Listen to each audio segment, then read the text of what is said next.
செழிக்கட்டும் விவசாயம்,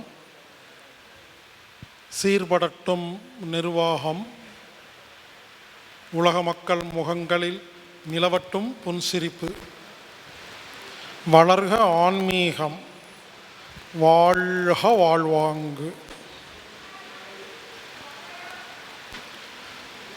அனைவருக்கும் வணக்கம். எனது பெயர் ஹீலர் பாஸ்கர். நான் கோயம்புத்தூர்லேருந்து வந்திருக்கிறேங்க. நான் சிறு வயதில் ஒரு நோயாளியாக இருந்தேன். கண் சரியாக தெரியாது, கண்ணாடி மாட்டியிருப்பேன், தோலெல்லாம் தோல் வியாதிகள் இருக்கும், அடிக்கடி மயக்கம் போட்டு விழுந்துருவேன், வலிப்பு வரும். இப்படி பல்வேறு நோய்களால் பாதித்த நான் பல வைத்தியர்கிட்ட போய் குணமாகாதனால, நோய் பெருசானதுனால என் உயிரை காப்பாற்றிக் கொள்வதற்காக நான் இந்த உடம்புன்னா என்ன, ஏன் நோய் வருது, நம்ம நோயை எனது நோயை எப்படி குணப்படுத்துறதுன்னு ரிசர்ச் பண்ணேங்க, ஆராய்ச்சி பண்ணேன். அப்போ எனக்கு எப்படி ஆரோக்கியமாக வாழ்கிறதுன்னு தெரிஞ்சிருச்சு. மருந்து இல்லாமல் மாத்திரை இல்லாமல் நாம் எப்படி ஆரோக்கியமாக வாழ்கிறதுன்னு தெரிஞ்சிருச்சு. நான் ஆரோக்கியமாக இருந்தேன். அப்போது அதை மற்றவங்களுக்கெல்லாம் சொல்லித்தரலான்னு சொல்லி நான் ஒரு சிவில் இன்ஜினியருங்க. 98 பிஇ சிவில் முடித்தேன். அப்புறம் அந்த சிவில் இன்ஜினியர் வேலையெல்லாம் பார்த்துட்டு இருந்தேன். ரிசைன் பண்ணிவிட்டு கடந்த ஒரு 15-17 வருடமாக முழு நேரமாக நமது உடம்பை மருந்து இல்லாமல் மாத்திரை இல்லாமல் நாம் எப்படி ஆரோக்கியமாக வைத்துக்கொள்வது, மனதை எப்படி மகிழ்ச்சியாக ஹாப்பியாக வச்சுக்கிறது, இது போன்ற விஷயங்களை நான் பிரச்சாரம் செஞ்சிட்ருக்கிறேங்க. இப்படி பல வருடமாக பிரச்சாரம் பண்ணிட்டுருக்கேன். சாப்பாடை எப்படி சாப்பிடணும், தண்ணி எப்படி குடிக்கணும், தூங்கணும், அப்படின்னு நிறைய விஷயங்கள் ரிசர்ச் பண்ணிகிட்டு இருக்கும் பொழுது நான் சொன்னதை எல்லாருமே கேட்குறாங்க. ஆனால் சில பேர் நல்லா இல்லை. ஒழுங்காக தான் சாப்பிட்றாங்க, ஒழுங்காக தான் தண்ணி குடிக்கிறாங்க, ஒழுங்காக தான் தூங்குறாங்க, யோகா பண்ணுறாங்க, ஆனால் நல்லா இல்லை. ஏன் அப்படின்னு நான் அதுக்கப்புறம் ரிசர்ச் பண்ணி பார்த்தா கடைசியாக புரிஞ்சது, உறவுகள் இருக்கிற சிக்கல், ரிலேஷன்ஷிப் எல்லாமே ஒழுங்காக தான் இருக்கும். வீட்டில் ஒன்றே ஒன்று இருக்கும், எல்லாத்தையும் டார்ச்சர் பண்ணுறதுக்கு, மொத்த குடும்பத்தையும் அதை அப்படியே காலி பண்ணிகிட்ருக்கும். இப்படி உறவுகளை வர சிக்கல்களை எப்படி சரி செய்கிறது அப்படிங்கிறத நானும் ஆராய்ச்சி பண்ணேன். எனக்கும் நிறைய சிக்கல்கள் வந்துச்சு உறவுகளில். அப்போது மனசு கஷ்டமாக இருந்தது, ரொம்ப கொடுமையாக இருந்தது. அதுலேருந்து எப்படி நான் வெளியே வந்தேன் அப்படிங்கிறத தான் நான் ஒரு புத்தகமாக எழுதியிருக்கேங்க. நிறைய பேர் என்னை கேட்பாங்க, என் உறவுகளில் சிக்கலாக இருக்குதுன்னு கவுன்சிலிங் கொடுப்பேன். இப்படி ஒரு 500-1000 பேர்த்துக்கு கொடுத்துட்டேங்க. அப்புறம்தான் புரிஞ்சுது எல்லாத்துக்கும் ஒரே பதில் தான் சொல்லிகிட்ருக்கிறேன்னு. திரும்ப திரும்ப பேசி பேசி பேசி வாய் வலிச்சு ஒரு புக்கை எழுதிட்டா படிச்சுக்குவாங்களேன்னு சொல்லி ஒரு புக் எழுதியிருக்கிறேங்க. இந்த புத்தகத்தின் பெயர் ஃபீலிங்ஸ் ஆஃப் இந்தியா. கேட்கும்போது இங்கிலீஷ் பேராக இருக்கும், தமிழ் புத்தகங்க. தமிழ் புத்தகம்தான், சும்மா பேர் டிஃப்ரெண்ட்டாக இருக்குமேட்டு ஃபீலிங்ஸ் ஆஃப் இந்தியா அப்படின்னு வச்சுருக்கிறேங்க, இந்திய உணர்வுகள்னு. இப்போது இந்த புத்தகத்தில் இருக்கிற விஷயத்தை தான் இன்றைக்கி கொஞ்ச நேரம் பேச சொல்லியிருக்கிறாங்க. இந்த நிகழ்ச்சிக்கு வருகை தந்துள்ள அனைத்து நல்லுள்ளங்களையும் வருக வருக என வரவேற்கிறேன். ஸ்ரீ யோகாலயாவின் வெள்ளி விழா ஆண்டை முன்னிட்டு திருப்பூர் ரோட்டரி கிளப் இணைந்து நடத்தும் இந்த அருமையான ஒரு நிகழ்ச்சிக்கு என்னை அழைத்ததற்காக அனைவருக்கும் நன்றி. யோகா மாஸ்டர் சங்கர் அவர்கள் எனது பல வருட நண்பர்கள். நான் முதல்ல ஹீலர் பாஸ்கரா முதல்ல உருவாகி ஒவ்வொரு ஊருக்காக போயிட்டுருக்கும் பொழுது திரு சங்கர் அவர்களும் பழனிசாமி ஐயா அவர்களும் நேரில் பார்த்து திருப்பூர் மக்களை கொடுக்கணும்னு சொல்லி பல முறை எனது நிகழ்ச்சியை அவங்க நடத்தியிருக்கிறாங்க. பல வருட நண்பர். இன்னும் அப்பிருந்து எங்களுடைய நட்பு தொடர்ந்துட்டுருக்கு. எனவே திரு சங்கர் அவர்களுக்கு இந்த நேரத்தில் நான் வாழ்த்துக்கள் சொல்கிறேங்க. வாழ்க வளமுடன், உங்கள் பணி சிறக்கட்டும்.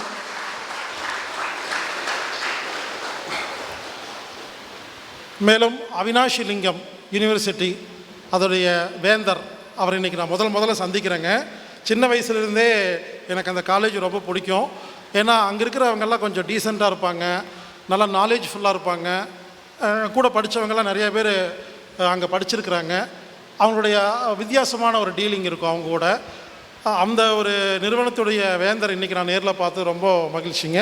அவர்கள் மூலிமா எனக்கு அவார்டு கிடச்சது ரொம்ப சந்தோஷம். எனவே வேந்தர் தி.சு.க. மீனாட்சி சுந்தரம் ஐயா அவர்களுக்கு இந்த நேரத்தில் நன்றி தெரிவிச்சுக்கிறேங்க. இந்த நிகழ்ச்சியை சிறப்பாக நடத்தி கொண்டிருக்கும் திருப்பூர் மேற்கு ரோட்டரி மாவட்ட ஒருங்கிணைப்பாளர் எம்ஜி ஆனந்தராம் அவர்களுக்கு நன்றி. மண்டல ஒருங்கிணைப்பாளர் ஏபி வேலுசாமி ஐயா அவர்களுக்கு நன்றி. உதவி ஆளுநர் கே வெள்ளிங்கிரி ஐயா அவர்களுக்கு நன்றி. தலைவர் ஆர் பாலசுப்ரமணியம் ஐயா அவர்களுக்கு நன்றி. செயலாளர் பி கார்த்திக் குமார் ஐயா அவர்களுக்கு நன்றி. மற்றும் பொருளாளர் சிவகுமார் ஐயா அவர்களுக்கு நன்றி. மற்றும் யோகா மாணவர்கள், அவங்க ஒரு பொண்ணெல்லாம் நான் பிறந்தப்போ பார்த்ததுங்க. அப்படி ஒவ்வொரு நாளும் ஒவ்வொரு வருஷமும் பார்த்துக்கிட்டே இருக்கிறேன். இவங்கெல்லாம் அப்படி வளர்ந்து வராங்க. எல்லாத்தையும் பார்க்க ரொம்ப மகிழ்ச்சியாக இருக்குதுங்க.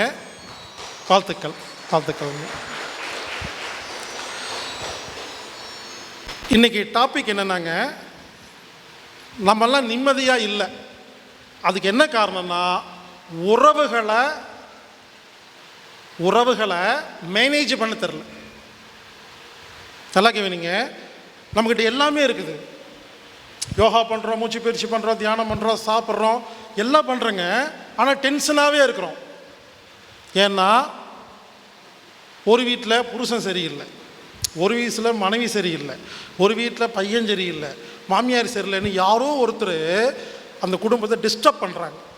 அதனால் உறவுகள் ஒழுங்காக இல்லாதனால தான் பல பேர் நிம்மதியாக இல்லைங்கிறனால இன்றைக்கி நான் பேசுகிறது எப்படி உறவுகளை நாம் ஒழுங்காக வச்சுக்கிறது. நம்ம உறவுகளை ஒழுங்காக வச்சுக்கணும்னா முதல்ல என்ன தெரிஞ்சுக்கணும்னா, பிரச்சனை எங்கிருந்து வருதுன்னு தெரிஞ்சுக்கணுங்க. எல்லோரும் நல்லா கேவீங்க, உலகத்தில் மொத்தம் 6 விதமான மனிதர்கள் இருக்கிறார்கள். முதல்ல அதை புரிஞ்சுக்கணும். 1, அன்பு மனிதர்கள், இங்கிலீஷில் எம்பத் அப்படின்னு சொல்லுவாங்க. 1 அன்பு மனிதர்கள். 2 முட்டாள் மனிதர்கள். 3 இம்சை மனிதர்கள். 4 நச்சு மனிதர்கள். 5 கல் மனிதர்கள். 6 ஞானிகள். என்னை பொறுத்த வரைக்கும் ஒரு ஊரில் 6 பேர் தான் இருக்காங்க. நீங்கள் என்கிட்ட வந்து ஒரு அரை மணி நேரம் பேசுங்க. நீங்களும் நானும் ஒரு ரூமில் சும்மா அரை மணி நேரம் பேசிகிட்டு இருக்கலாம். இல்லை நீங்கள் வேறு யாருக்காவது அரை மணி நேரம் ஃபோன் பேசிகிட்டு இருங்க. இந்த 6ல் நீங்கள் யாருன்னு முதல்ல கண்டுபிடிச்சிருவேன். அதுக்கப்புறம் தான் டீல் பண்ணுறது. இந்த 6 மனிதர்களை பற்றி தான் இன்றைக்கி நம்ம பார்க்க போகிறோம். நான் பேச பேச பேச அட இதுதானே நம்ம சித்தப்பா, அட இதுதானே நம்ம ஹஸ்பண்டு அப்படின்னு உங்களுக்குள்ளேயே ரீவைண்ட் ஆகி ஓட போகுது. இப்போது 1 அன்பு மனிதர்கள் அப்படின்னா என்னென்னா, நல்ல குணம்னு சொல்லி கேள்விப்பட்டிருக்கீங்க. நல்ல குணம்னா என்ன? அன்பு, பாசம், தைரியம், தன்னம்பிக்கை, மரியாதை, நல்ல குணம். யாருக்கு நிறைய நல்ல குணம் இருக்கோ இவர்களுக்கு பெயர் அன்பு மனிதர்கள். எம்பத் இங்கிலீஷ்லிங்க, எம்பத். அந்த அன்பு மனிதர்னு யார் தெரியுங்களா? எல்லா நல்ல குணம் இருக்குங்க. விட்டு கொடுத்து வாழ்வாங்க, அன்பாக இருப்பாங்க, பாசமாக இருப்பாங்க, தைரியமாக இருப்பாங்க, உதவி செய்வாங்க. எல்லா நல்ல குணம் ஒருத்தருக்கு இருந்துச்சுன்னா, அதாவது நல்ல குணங்கள்லாம் நிறையா இருக்கிறவங்களுக்கு பேர் அன்பு மனிதர்கள். 2வது முட்டாள் மனிதர்கள். முட்டாள்னா யார் தெரியுங்களா? நல்லா கேவீங்க. முட்டாள்னா யாருன்னா, முட்டாள்னா அறிவில்லாதவன் கிடையாது. புரியுது? 2க்கு வித்தியாசம் இருக்குது. முட்டாள் அப்படின்னு என்னென்னா, தனக்கு எது பிடிச்சிருக்குதோ அதுதான் உனக்கும் பிடிக்கணும் அப்படின்னு சண்டை பிடிக்கிறாங்க. எனக்கு எது சரின்னு படுதோ அதுதான் நீ சரின்னு சொல்லணும்னு சண்டை பிடிச்சா முட்டாளுங்க. இவருக்கு இட்லி பிடிக்கும், அதுக்காக கூட இருக்கிறவங்கள இட்லி சாப்பிடுன்னு சொன்னால் முட்டாள்னு அர்த்தம். இவ்வளோதான், ரொம்ப சிம்பிள். இவருக்கு ஒரு கட்சி பிடிக்கும், அதுக்கே ஓட்டு போடு நம்மளை டார்ச்சர் பண்ணால் முட்டாள்னு அர்த்தங்க. எனக்கு இந்த கட்சி பிடிக்கும், உனக்கு அந்த கட்சி பிடிக்குன்னா ஓட்டு போட்டுக்கன்னா நீங்கள் புத்திசாலின்னு அர்த்தம். எனக்கு இட்லி பிடிக்கும், உனக்கு தோசை வேணா சாப்பிட்டுக்கோன்னு சொன்னால் புத்திசாலின்னு அர்த்தம். புரிஞ்சுக்குங்க. முட்டாள் தெரியுங்களா? எனக்கு எது சரின்னு படுதோ அது நீங்கள் சரின்னு சொல்லணும், சண்டை பிடிச்சிக்கிட்டே இருந்தால் முட்டாள். எனக்கு எது பிடிக்குதோ அதான் உங்களுக்கு பிடிக்கணும்னு சண்டை போட்டால் முட்டாளுங்க. முட்டாள் மனுஷங்களை பற்றி முதல்ல தெரிஞ்சுக்குங்க. இது தெரிஞ்சாவே முக்காவாசி பிரச்சனை தீர்ந்துருங்க. அப்புறம் அடுத்த அப்புறமாக்கலாம்.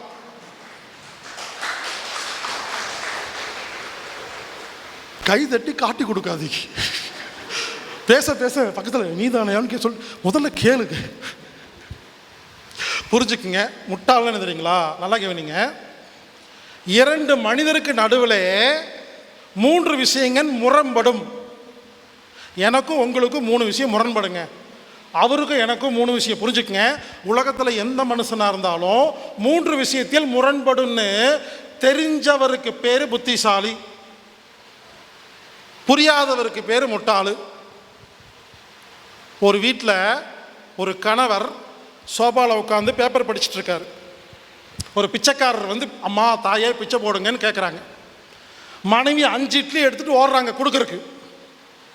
உடனே இந்த ஹஸ்பண்டு நில்லு, பிச்சை போடாத போ, போயா தர முடியாது அப்படின்னு சண்டை பிடிச்சிட்டு இருக்காருன்னு வச்சுங்களேன். இந்த ஹஸ்பண்டு முட்டாள்னு அர்த்தம். மனைவி பிச்சைக்காரர் வந்தால் பிச்சை கொடுப்பார், மனைவியோட கருத்து. இவர் கொடுக்க மாட்டார். அப்போ என்ன பண்ணணும்? இவர் தனியாக இருக்கும்போது பிச்சைக்காரர் வந்தால் பிச்சை கொடுக்கக்கூடாது, மனைவியை பிச்சை போடக்கூடாதுன்னு சொன்னால் முட்டாள். அது அவங்க கருத்து, அவங்களுடைய உரிமை. அடுத்தவங்க உரிமையை டிஸ்டர்ப் பண்ணுறவங்க எல்லாருமே முட்டாள் தான். அப்போ இந்த கணவர் என்ன சொல்கிறாரு? பிச்சைக்காரனை பார்த்து போடா தர முடியாது, உள்ளே போ கண்டுபிடிச்சிட்டு இருக்காரு. மனைவி சொல்கிறாங்க, ஏங்க 5 இட்லிங்க கொடுத்துர்லாங்க, என்னங்க நம்மக்கிட்ட கோடிக்கணக்காக சொத்து இருக்கலங்கன்னு கேட்குறாங்க, முடியாதுங்கிறாரு. அப்போ என்ன அர்த்தம் புரிஞ்சுக்குங்க.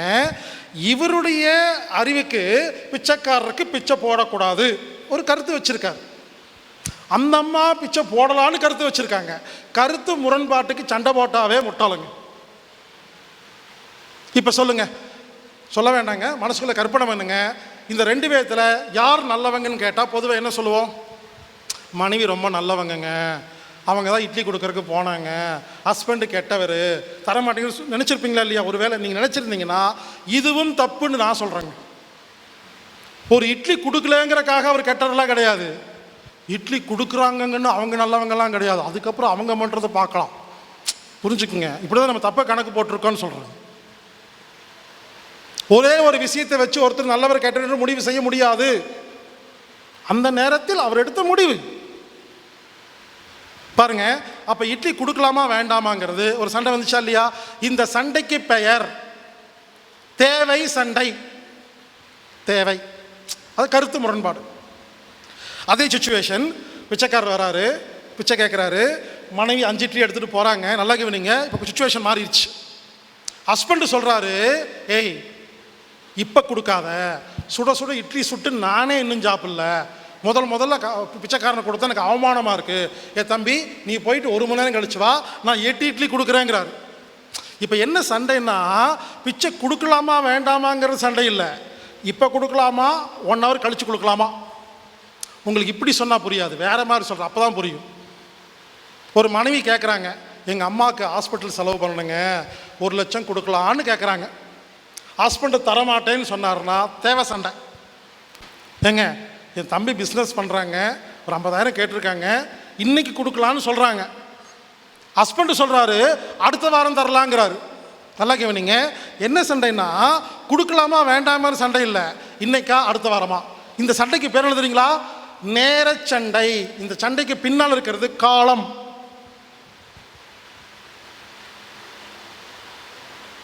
மூணாவது, பிச்சைக்காரருக்கு 5 இட்லி கொண்டு போகிறாங்க. ஹஸ்பண்டு சொல்கிறாரு 5 கொடுக்காத 3 கொடுங்கிறாரு. இது என்ன தெரியுமா சண்டை? குவான்டிட்டி சண்டை, அளவு சண்டை. புரிஞ்சுக்குங்க. ஒரு மனிதனுக்கும் இன்னொரு மனிதனுக்கு என்ன தெரியுமா முரண்பாடு வரும்? கொடுக்கலாமா வேண்டாமா, கொடுத்தா இப்போ கொடுக்கலாமா அப்புறம் கொடுக்கலாமா, 5 கொடுக்கலாமா 3 கொடுக்கலாமா. நல்லா புரிஞ்சுக்குங்க. உங்களுக்கு இன்னொருத்தருக்கு என்ன தெரியுமா சண்டை வந்துட்டுருக்கு? இது கருத்து முரண்பாட்டில் ஒரு சண்டை வரும், இல்லைன்னா அளவில் சண்டை வரும், இல்லைன்னா காலத்தில் சண்டை வரும். இது 3 தாங்க சண்டை. நல்லா புரிஞ்சுக்குங்க, எல்லாரும் நல்லா புரிஞ்சுக்குங்க. முக்கியமான விஷயம், இந்த 3ம் அடுத்தவருக்கும் நமக்கும் வித்தியாசம் எப்பொழுதுமே இருக்கும் என்று புரிந்த ஒரு நபருக்கு பெயர் புத்திசாலி.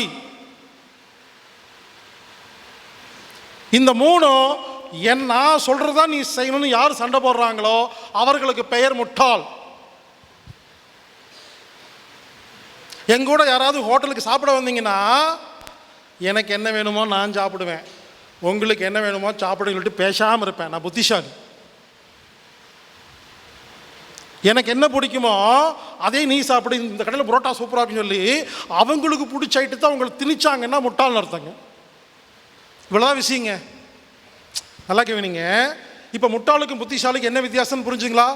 தனக்கு எது தேவைன்னு தோணுதோ, எவ்வளவு அளவுன்னு தோணுதோ, எந்த நேரம் தோணுதோ, இதே தான் மற்றவங்கிட்ட இருக்கணும். இல்லைன்னா சண்டை பிடிப்பேன்னு சொல்கிற எல்லாருமே முட்டாள்களே.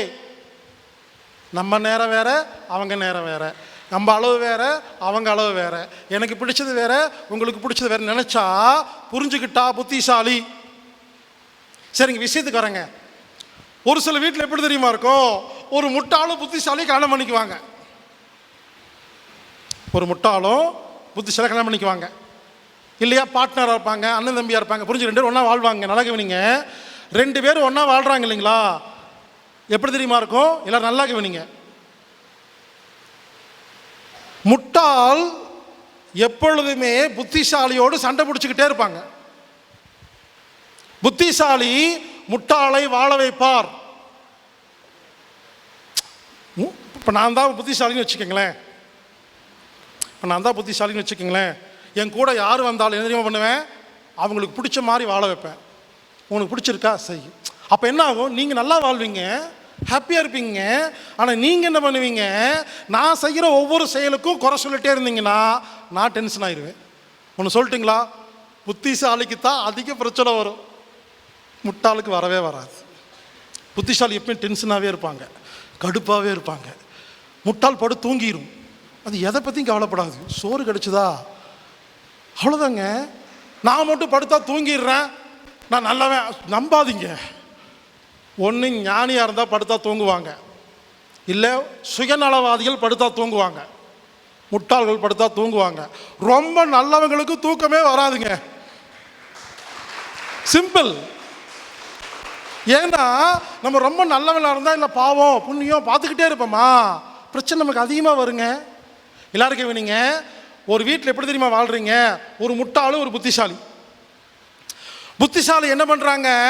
முட்டாளை வாழ வைக்கிறாங்க. முட்டாள் ஹாப்பியாக வாழ்ந்துட்டு புத்திசாலிக்கிட்ட சண்டை பிடிச்சிக்கிட்டே இருக்கிறாங்க ஒரு வீட்டில். இன்னொரு வீட்டில் 2 பேருமே முட்டாள், அடி தட்டி சண்டை ஒட்ட, பல்லு உடைக்கிறது, செம்ம அடி தடிங்க, ரத்த கலரி தான். 2 பேரும் முட்டாளாக இருந்தால் அடி தடி பயங்கரமாக இருக்கும்.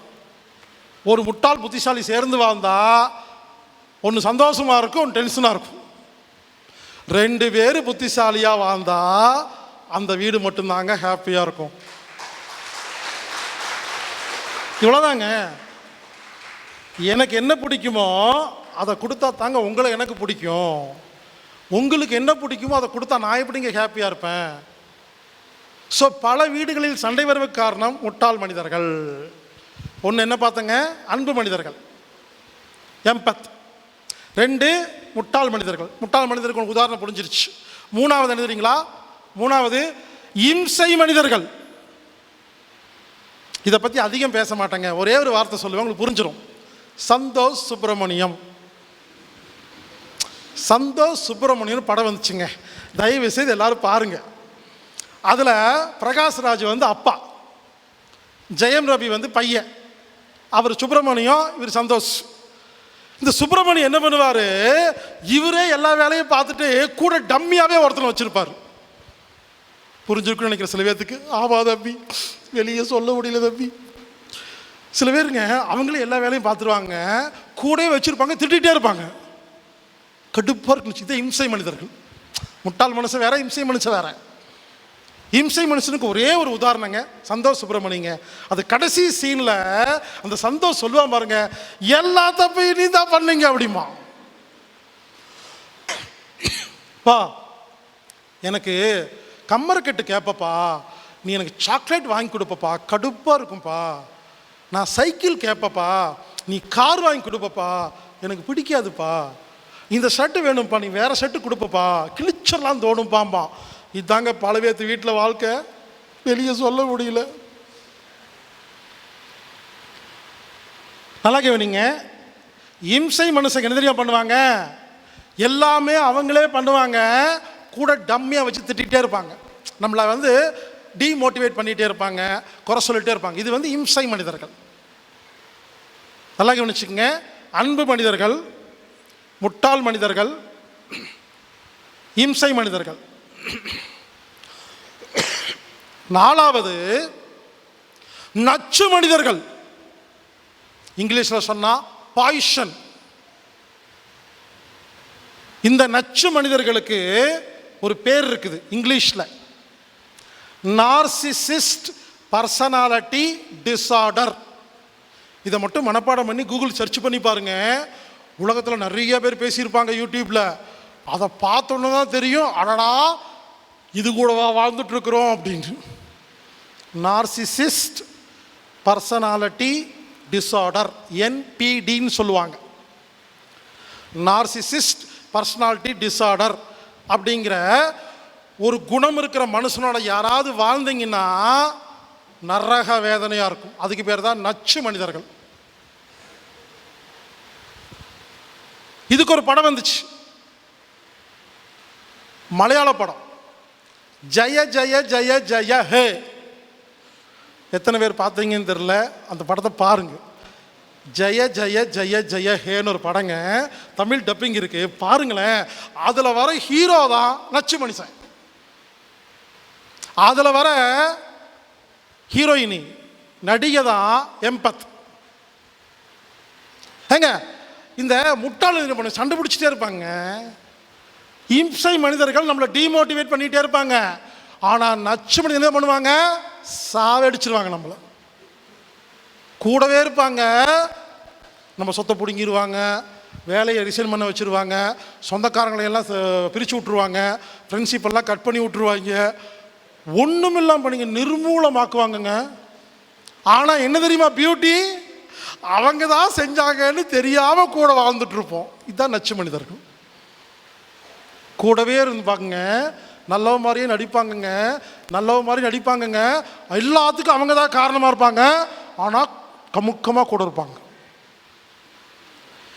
இவங்களை எப்படி கண்டுபிடிக்கிறதுன்னு கேட்டால் சொல்லட்டுங்களா? இவங்க என்ன தெரியுமா பண்ணுவாங்க? நமக்கு நல்ல விஷயம் பண்ணியிருப்பாங்க, கெட்ட விஷயம் பண்ணியிருப்பாங்க, கண்டே பிடிக்க முடியாது. இதெல்லாம் சொல்கிறத பார்த்தா அவர் சரியில்லைன்னு தோணுது, ஆனால் இதெல்லாம் பண்ணியிருக்காரு அப்படின்னு விழுந்துருவோம். நம்மளாம் என்னங்க பண்ணுவோம்? ஒருத்தனை பிடிக்கலன்னா பேசவே மாட்டாங்க, பிடிச்சா பேசுவோமா? இவங்க அப்படி இல்லை, பிடிக்காட்டியும் கூடவே இருப்பாங்க. அதுதான் அவங்க கெட்ட பழக்கம். அதை விட முக்கியம் என்ன தெரியுங்களா? நமக்கு பிடிச்ச விஷயத்தை எல்லாம் செய்யவே விட மாட்டாங்க, பிடிக்காத விஷயத்தெல்லாம் திரும்ப திரும்ப செய்ய வைப்பாங்க. என்னை கேட்டால் அதுக்கெல்லாம் ஒரு சைக்கோ. ஒரு உதாரணங்க, கூட இருக்கிறவங்க நச்சு மனிதன் எப்படி கண்டுபிடிக்கிறது? நான் சொல்கிற மாதிரி செஞ்சு பாருங்க.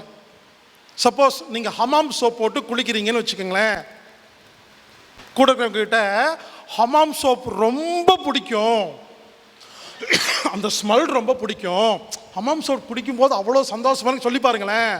பேசாமல் இருந்துட்டு நல்லா ஞாபகம் வச்சுக்கோங்க, ஒரு 6 மாதம் கழிச்சு 3 மாதம் கழிச்சு ஹமாம் சோப்பை பற்றி தப்பாக இருக்கிற ஒரு ஆர்டிக்கல் எடுத்துகிட்டு வந்து எதையாவது பண்ணி பேசி பேசி பேசி நீங்களே அந்த சோப்பு கெட்ட சோப்புன்னு சொல்ல வைப்பாங்க.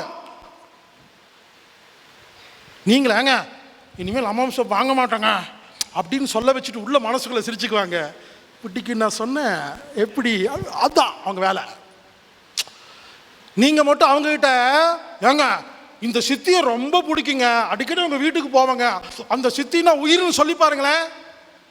பிளான் பண்ணி உங்களை சித்தி பிரிக்க வச்சுருவாங்க. உங்கள் வாயிலேயே அது சித்தியா ராட்சசின்னு சொல்லி அவங்க தான் எல்லாம் காரணம், வெளியவே தெரியாதுங்க. சிம்பிள். உங்களுக்கு பிடிச்ச விஷயத்தையெல்லாம் பிடிக்காமல் பண்ணுவாங்க, பிடிக்காத விஷயத்தையெல்லாம் வம்படியாக செய்ய வைப்பாங்க. சப்பாத்தி பிடிக்கவே பிடிக்காதுன்னு சொன்னீங்கன்னா டெய்லி செய்ய வச்சு சாப்பிட வைப்பாங்க. அது ஒரு வித்தியாசமான ஜந்துங்க. அதுக்கு பேர் நார்சிசிஸ்ட் பர்சனாலிட்டி டிஸார்டர்னு பேர். அது கூட வாழ்ந்தீங்கன்னா உங்களுக்கு எதுவுமே இருக்காதுங்க. அப்புறம் நீங்களே பைத்தியமாகி உங்களே கொண்டு ஹாஸ்பிட்டலில் சேர்த்து மாத்திரை வாங்கி கொடுத்துட்டு என் பொண்டாட்டி பைத்தியம், நான் தான் மாத்திரை வாங்கி தருவேன்னு சொல்லிட்டு தெரியுவாங்க.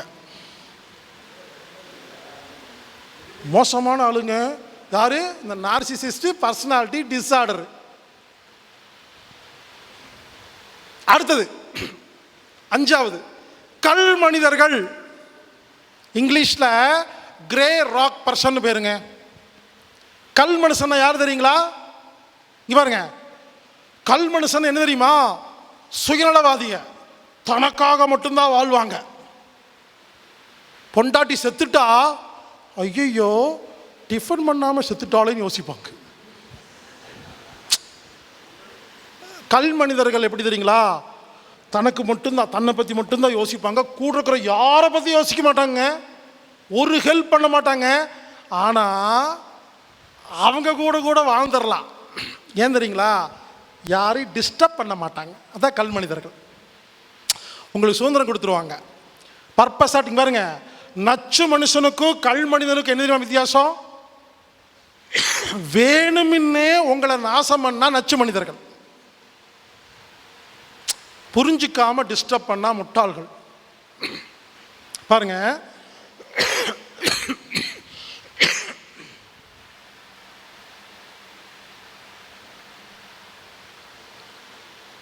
இங்க பாருங்க, ஒருத்தர் முட்டாளா இருக்கிறாருன்னா அவர் யாரையுமே வேணும்னே டிஸ்டர்ப் பண்ண மாட்டாங்க, அடுத்தவங்க நாசமா போறது விரும்ப மாட்டாங்க. முட்டாள், அவ்வளவுதான். இம்சை மனுஷன் இருக்காங்க இல்லைங்களா, அவங்களும் வேணும்னே செய்ய மாட்டாங்க. புரிஞ்சுக்குங்க. யார் தெரியுமா வேணும்னே பண்ணுவா? நச்சு மனுஷன் மட்டும்தான் வேணும்னே பண்ணுவான். மற்றவங்கெல்லாம் பாவம், அவன் கேரக்டரே அப்படிதான். பர்பஸ், அதாவது இன்டென்ஷன் சொல்லுவாங்க இல்லைங்களா, இன்டென்ஷன் வந்து அடுத்தவங்க கெட்டு போகிறது கிடையாது, அவங்க குணமே அப்படி. இங்கே பாருங்க, கல் மனிதர்கள். திருப்பிடுங்க, எனக்கு வேண்டாங்க. இங்கே பாருங்க, கல் மனிதர்கள் யாருன்னா 100% சுயநலவாதிகள். தனக்காக மட்டும்தாங்க வாழ்வாங்க. ஆனால் ஓப்பனாக சொல்கிறேங்க, அவங்க கூட வாழ்ந்துடலாங்க. ஏன்னா அது வாட்டுக்கு வீட்டில் கல் மாதிரி கிடக்கும், நம்மளை டிஸ்டர்ப் பண்ணாது, அது வரைக்கும் சந்தோஷம். இந்த நச்சு மனுஷன் எப்படி தெரியுமா? அவங்களுக்காக நம்மளை வாழ வைப்பாங்க, நமக்கு பிடிச்ச மாதிரி வாழவே விட மாட்டாங்க. இதான் நச்சு மனிதர்கள். அவங்களுக்கு என்ன வேணுமோ நம்ம பணிவிட பண்ணிட்டு இருப்பாங்க, அதை மட்டும் கரெக்டாக வாங்கிக்குவாங்க, மிஸ் பண்ணவே மாட்டாங்க. அவங்க ஒன்று கூட நமக்கு பண்ண மாட்டாங்க, வெளியே ஓடி வந்தாலும் விட மாட்டாங்க, வச்சு செய்வாங்கன்னு சொல்ற கேரக்டர் அது. இங்க பாருங்க, அன்பு மனிதர்கள் எம்பத், முட்டாள் மனிதர்கள் ஃபூல், இம்சை மனிதர்கள் சந்தோஷ் சுப்பிரமணியம். அடுத்தது நச்சு மனிதர்கள் நார்சிசிஸ்ட் பர்சனாலிட்டி டிஸார்டர். அடுத்தது கல் மனிதர்கள் கிரே ராக். 6வது யார் தெரியுங்களா? ஞானிகள். யார் தெரியுமா ஞானி? ஒருத்தரை பார்த்தோன்னே இந்த 5ல் எதுன்னு புரிஞ்சுக்கிட்டு ஒவ்வொருத்தர்கிட்டையும் வேற வேற மாதிரி நடந்துக்கிட்டீங்கன்னா நீங்கள் ஞானி. எல்லாத்துக்கிட்டையும் ஒரே மாதிரி நடந்தால் அடி உலகம், வாழ்க்கையில் துன்பமாக தான் இருக்கும். எல்லாரும் புரிஞ்சுக்குங்க. நம்ம ஏன் தெரியுமா வாழ்க்கையில் கஷ்டப்பட்டுருக்கிறோம்? நமது நல்ல குணங்களை எல்லாத்திடமும் காமிக்கிறோம், இது தவறு. நமது நல்ல குணங்களை எல்லாத்துக்கிட்டையும் காமிச்சிங்கன்னா நல்ல குணங்க இருக்கிறவங்க பேசாமல் போயிடுவாங்க, கெட்ட குணங்க இருக்கவங்க வச்சு செஞ்சிருவாங்க. புரிஞ்சுக்கங்க. உலகத்தில் யாருக்கு தெரியுமா அதிக பிரச்சனை வருது? நிறைய நல்ல குணம் இருந்தால் தாங்க பிரச்சனை வருது. நீங்கள் வேணா பாருங்க, யாரெல்லாம் யோகா சென்டரு, சாமியார், மோட்டிவேஷன் கிளாஸ் போகிறீங்களோ நீங்கள் நல்ல மனுஷங்கன்னு அர்த்தம். அதனால தான் எல்லாம் இந்த மாதிரி கிளாஸுக்கெல்லாம் வரீங்க. உங்கள் கூட ஒன்று இருக்கும், அது வரவே வராது, ட்ராப் பண்ணிட்டு போயிருக்கும். நீ போயிட்டு வாங்க, எனக்கு எதுக்கு அதுங்க, ஏன்னா அதுங்களுக்கு ஒன்றுமே தேவையில்லை. அதுக்கு நம்மளை சொல்லும், நீ தான் யோகா போகிற, அங்கே போகிற, இங்கே போகிற, நாங்கள் எங்கே போகிறோம் அப்படிங்கும். உனக்கு எவனை பற்றியும் கவலை இல்லை, யாரை பற்றியும் கவலை இல்லை, சாப்பிட்ற தூங்குற, உனக்கு எதுக்கு யோகா கிளாஸு, உனக்கு எதுக்கு மோட்டிவேஷன், எங்களுக்கு தான் வேணும், நாங்கள் தான் கஷ்டப்படுறோம், ஏன்னா நாங்கள் நல்லவங்க. உண்மையிலேங்க நல்லவங்களுக்கு தான் அதிகம் முதல்ல புரிச்சுக்குங்க. எனக்கு மட்டும் நிறைய பிரச்சனை வருதுன்னா நீங்கள் ரொம்ப நல்லவங்கன்னு அர்த்தம். அப்போ என்ன பண்ணணும்? முதல்ல நாம் யாருன்னு கண்டுபிடிக்கணும். ஒன்று எம்பத்தாக இருப்போம், இல்லை முட்டாளாக இருப்போம், இல்லை இம்சை மனுஷனாக இருப்போம், இல்லை நார்சிஸ்டாக இருப்போம், இல்லை கல்பனை. இதில் என்னன்னு கண்டுபிடிச்சிட்டு நல்லா கவனிங்க, ஞானியாக மாற வேண்டும். ஞானிகள் மட்டுமே இந்த உலகத்தில் மகிழ்ச்சியாக வாழ முடியும். என் குருநாதர் சொல்லுவார், ஞானிகள் ஃபோட்டோ வீட்டில் வச்சுட்டு மாலை போட்டு ஆராதனை பண்ணாத, ஞானிகள் பின்னால் சுத்தாத, ஞானிகள் காலில் விழுந்து ஆசீர்வாதம் வாங்காத, அவர் ஏன் ஞானி ஆனார்னு போய் கேட்டு தெரிஞ்சு நீயும் ஞானியாகுன்னு சொல்லுவார். அவர் ஞானி ஆகிட்டாருங்க, ஃபோட்டோ வச்சுட்டு எதுக்கு உட்காந்துருக்கீங்க? அவர் மாதிரி நம்ப ஆகணுங்க, அதுக்கு தாங்க கிளாஸு. புரிஞ்சுக்கங்க. இப்போ நம்ம எப்படி ஞானி ஆகிறதுன்னு கேட்டால், இந்த 5 மனுஷங்களை டீல் பண்ணி பழகிட்டா முடிஞ்சிருச்சு. இவங்ககிட்ட எப்படி பழகிறது அப்படின்னு கற்றுக்கிட்டோம்னா அவ்வளோதாங்க. இனிமேல் வடிவ மாதிரி. அப்புறம் போன வாரம் பிரச்சனை பண்ணுறேன்னு சொன்ன வரவே இல்லை, வளர்ட்டியே போகலாங்க. இல்லைங்க, இங்கே பாருங்க, நான் ஒன்றும் திடீர்னு கற்றுக்கல, அவ்வளோ அடி வாங்கியிருக்கேன் இதுக்கிட்ட எல்லாம். ஒருத்தர் யோசிச்சு பார்த்து கண்டுபிடிச்சி இதே மாதிரி மனுஷங்கன்னு இன்னொருத்தர் பழகினா அவர் அடிக்கிறாருங்க. இப்படி பல வருஷம் பல பேர்த்துக்கிட்ட அடி வாங்கி சின்னாலப்பட்டு சிக்காலப்பட்டு நூடுல்ஸ் ஆகி நொந்து எல்லாம் நடந்து கடைசியாக நான் என்ன கண்டுபிடிச்சேன்னா, ஓஹோ இந்த 6 மனிதர்கள் இருக்காங்க. நீங்கள் பாருங்க, இது சிலபஸ் நான் எந்த புக்லையும் படிக்கலைங்க, எந்த ஞானியும் சொல்லித்தரலைங்க. இது என்னோடய வாழ்க்கை அனுபவம். நான் என்னோடய அனுபவத்தில் 6 மனிதர்களை பார்த்துருக்கேன். இவங்களால பிரச்சனை வந்திருக்கு, நான் கஷ்டப்பட்டிருக்கேன், இவங்களை எப்படி சமாளித்தேன், இப்போ எப்படி சமாளித்து ஹாப்பியாக இருக்கிறேங்கிறது தான் இந்த புக்குங்க. சிம்பிள். படித்து பாருங்களேன், சின்ன புக்குங்க, நைட்டு உட்காந்து காலைல முடிச்சிடலாம். படித்து முடிச்சோன்னு உங்களுக்கு அப்படியே ஒரு 50 வருஷம் ஃப்ளாஷ்பேக் ஓடும். அது இப்படி, இது இப்படி, அப்போ கரெக்டாப்பா, இது இது சொன்ன மாதிரி இதுதானே, இது கரெக்டாப்பையோ எல்லாம் ஞாபகத்துக்கு வருங்க. இது செட்டில் ஆகிறதுக்கு ரொம்ப நேரம் ஆகும். இந்த புக்கில்ங்க ஒரு விஷயம் புரிஞ்சுக்குங்க. இந்த 6 மனுஷங்களை எப்படி சமாளிக்கிறதுனா, நமக்கு 69 விஷயம் தெரிந்தால் 6 மனிதர்களை சமாளிக்கலாம். அது என்ன 69 விஷயம் கேட்டீங்கன்னா, 69 உணர்வுகள். முதல்ல உணர்வுகள்னா யாருக்குமே தெரியலைங்க. உங்களுக்கு புரியுற மாதிரி சொல்கிறேங்க. இப்போ நான் உணர்வுகள்னு சொல்லும்போது பல பேருக்கு புரியல. இல்லை, இப்போ புரியுற மாதிரி தமிழில் சொல்கிறேன். ஃபீலிங்ஸ்.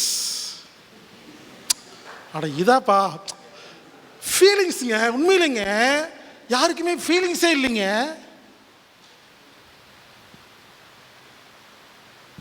புரிஞ்சுக்குங்க. இப்போல்லாம் உனக்கு நம்ம சொல்கிறோம் இல்லையா, குழந்தை திட்டுறோம் இல்லையா, ஏன்டா இப்படி பண்ணுற, உனக்கெல்லாம் புரியலையான்னு கேட்டால் அவன் பேசாமல் நின்றுருப்பான். ஏன் அவனுக்கு ஃபீலிங்ஸ் இல்லைங்க. புரிஞ்சுக்குங்க.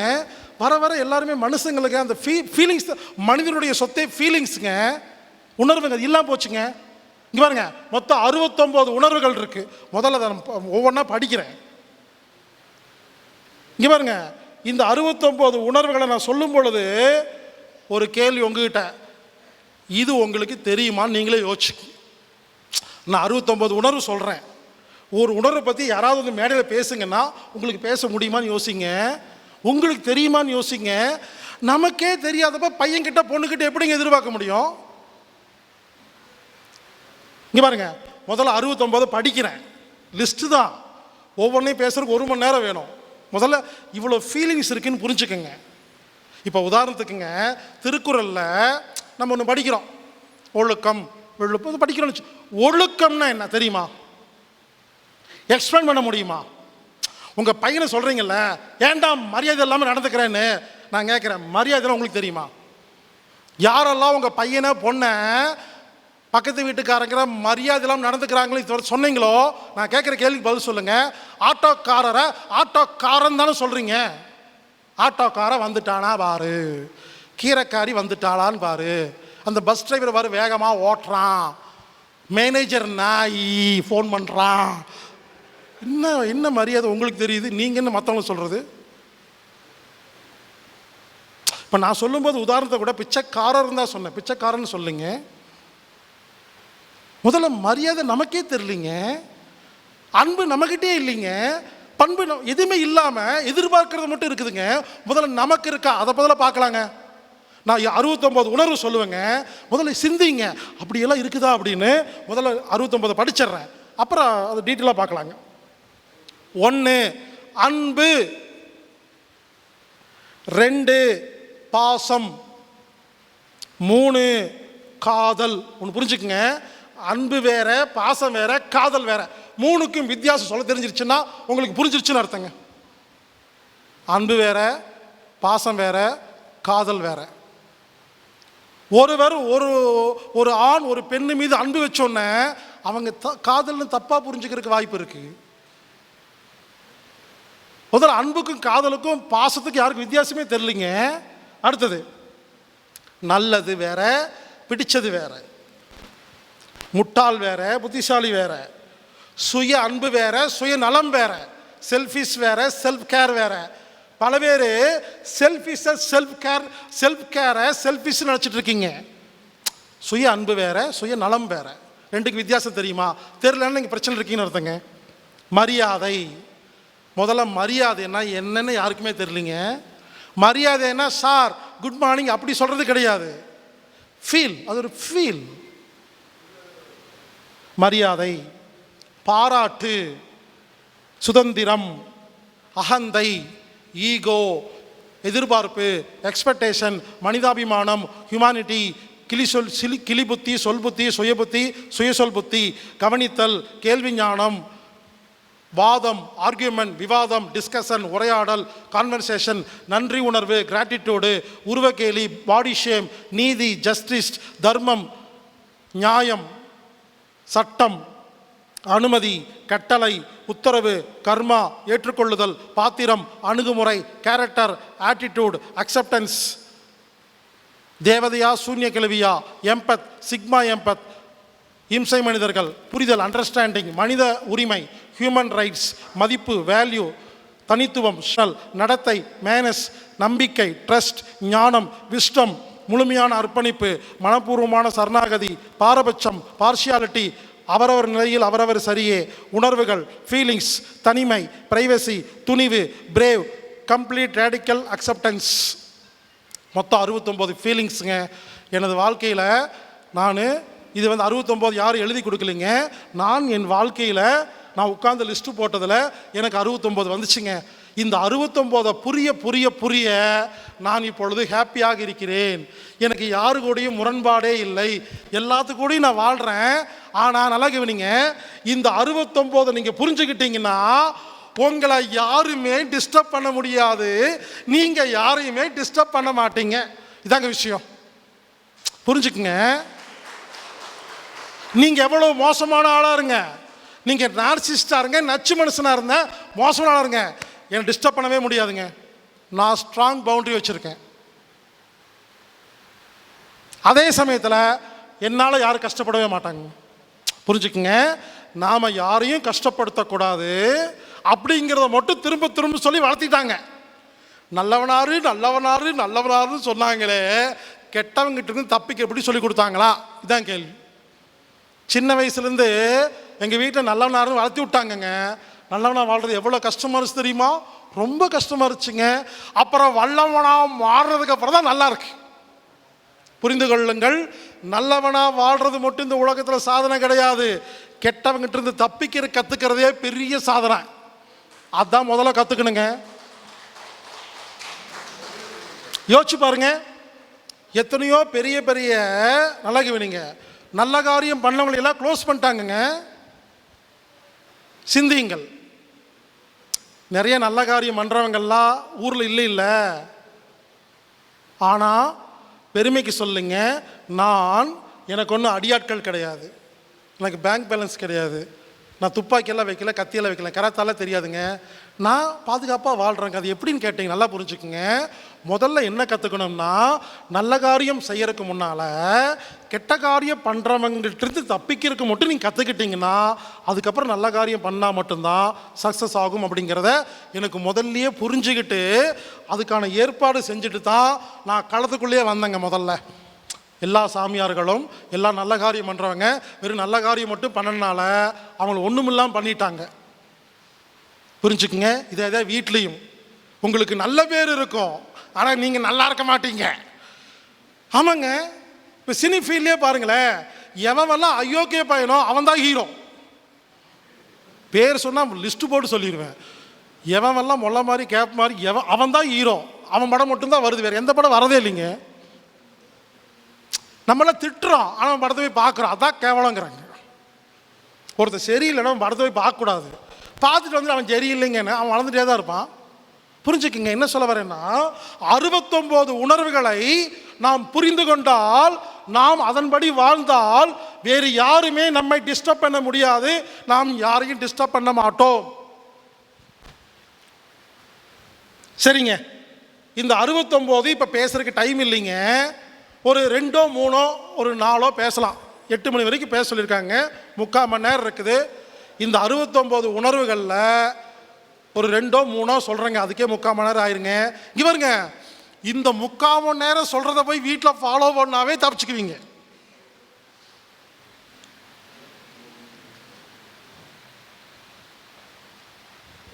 இங்கே பாருங்க,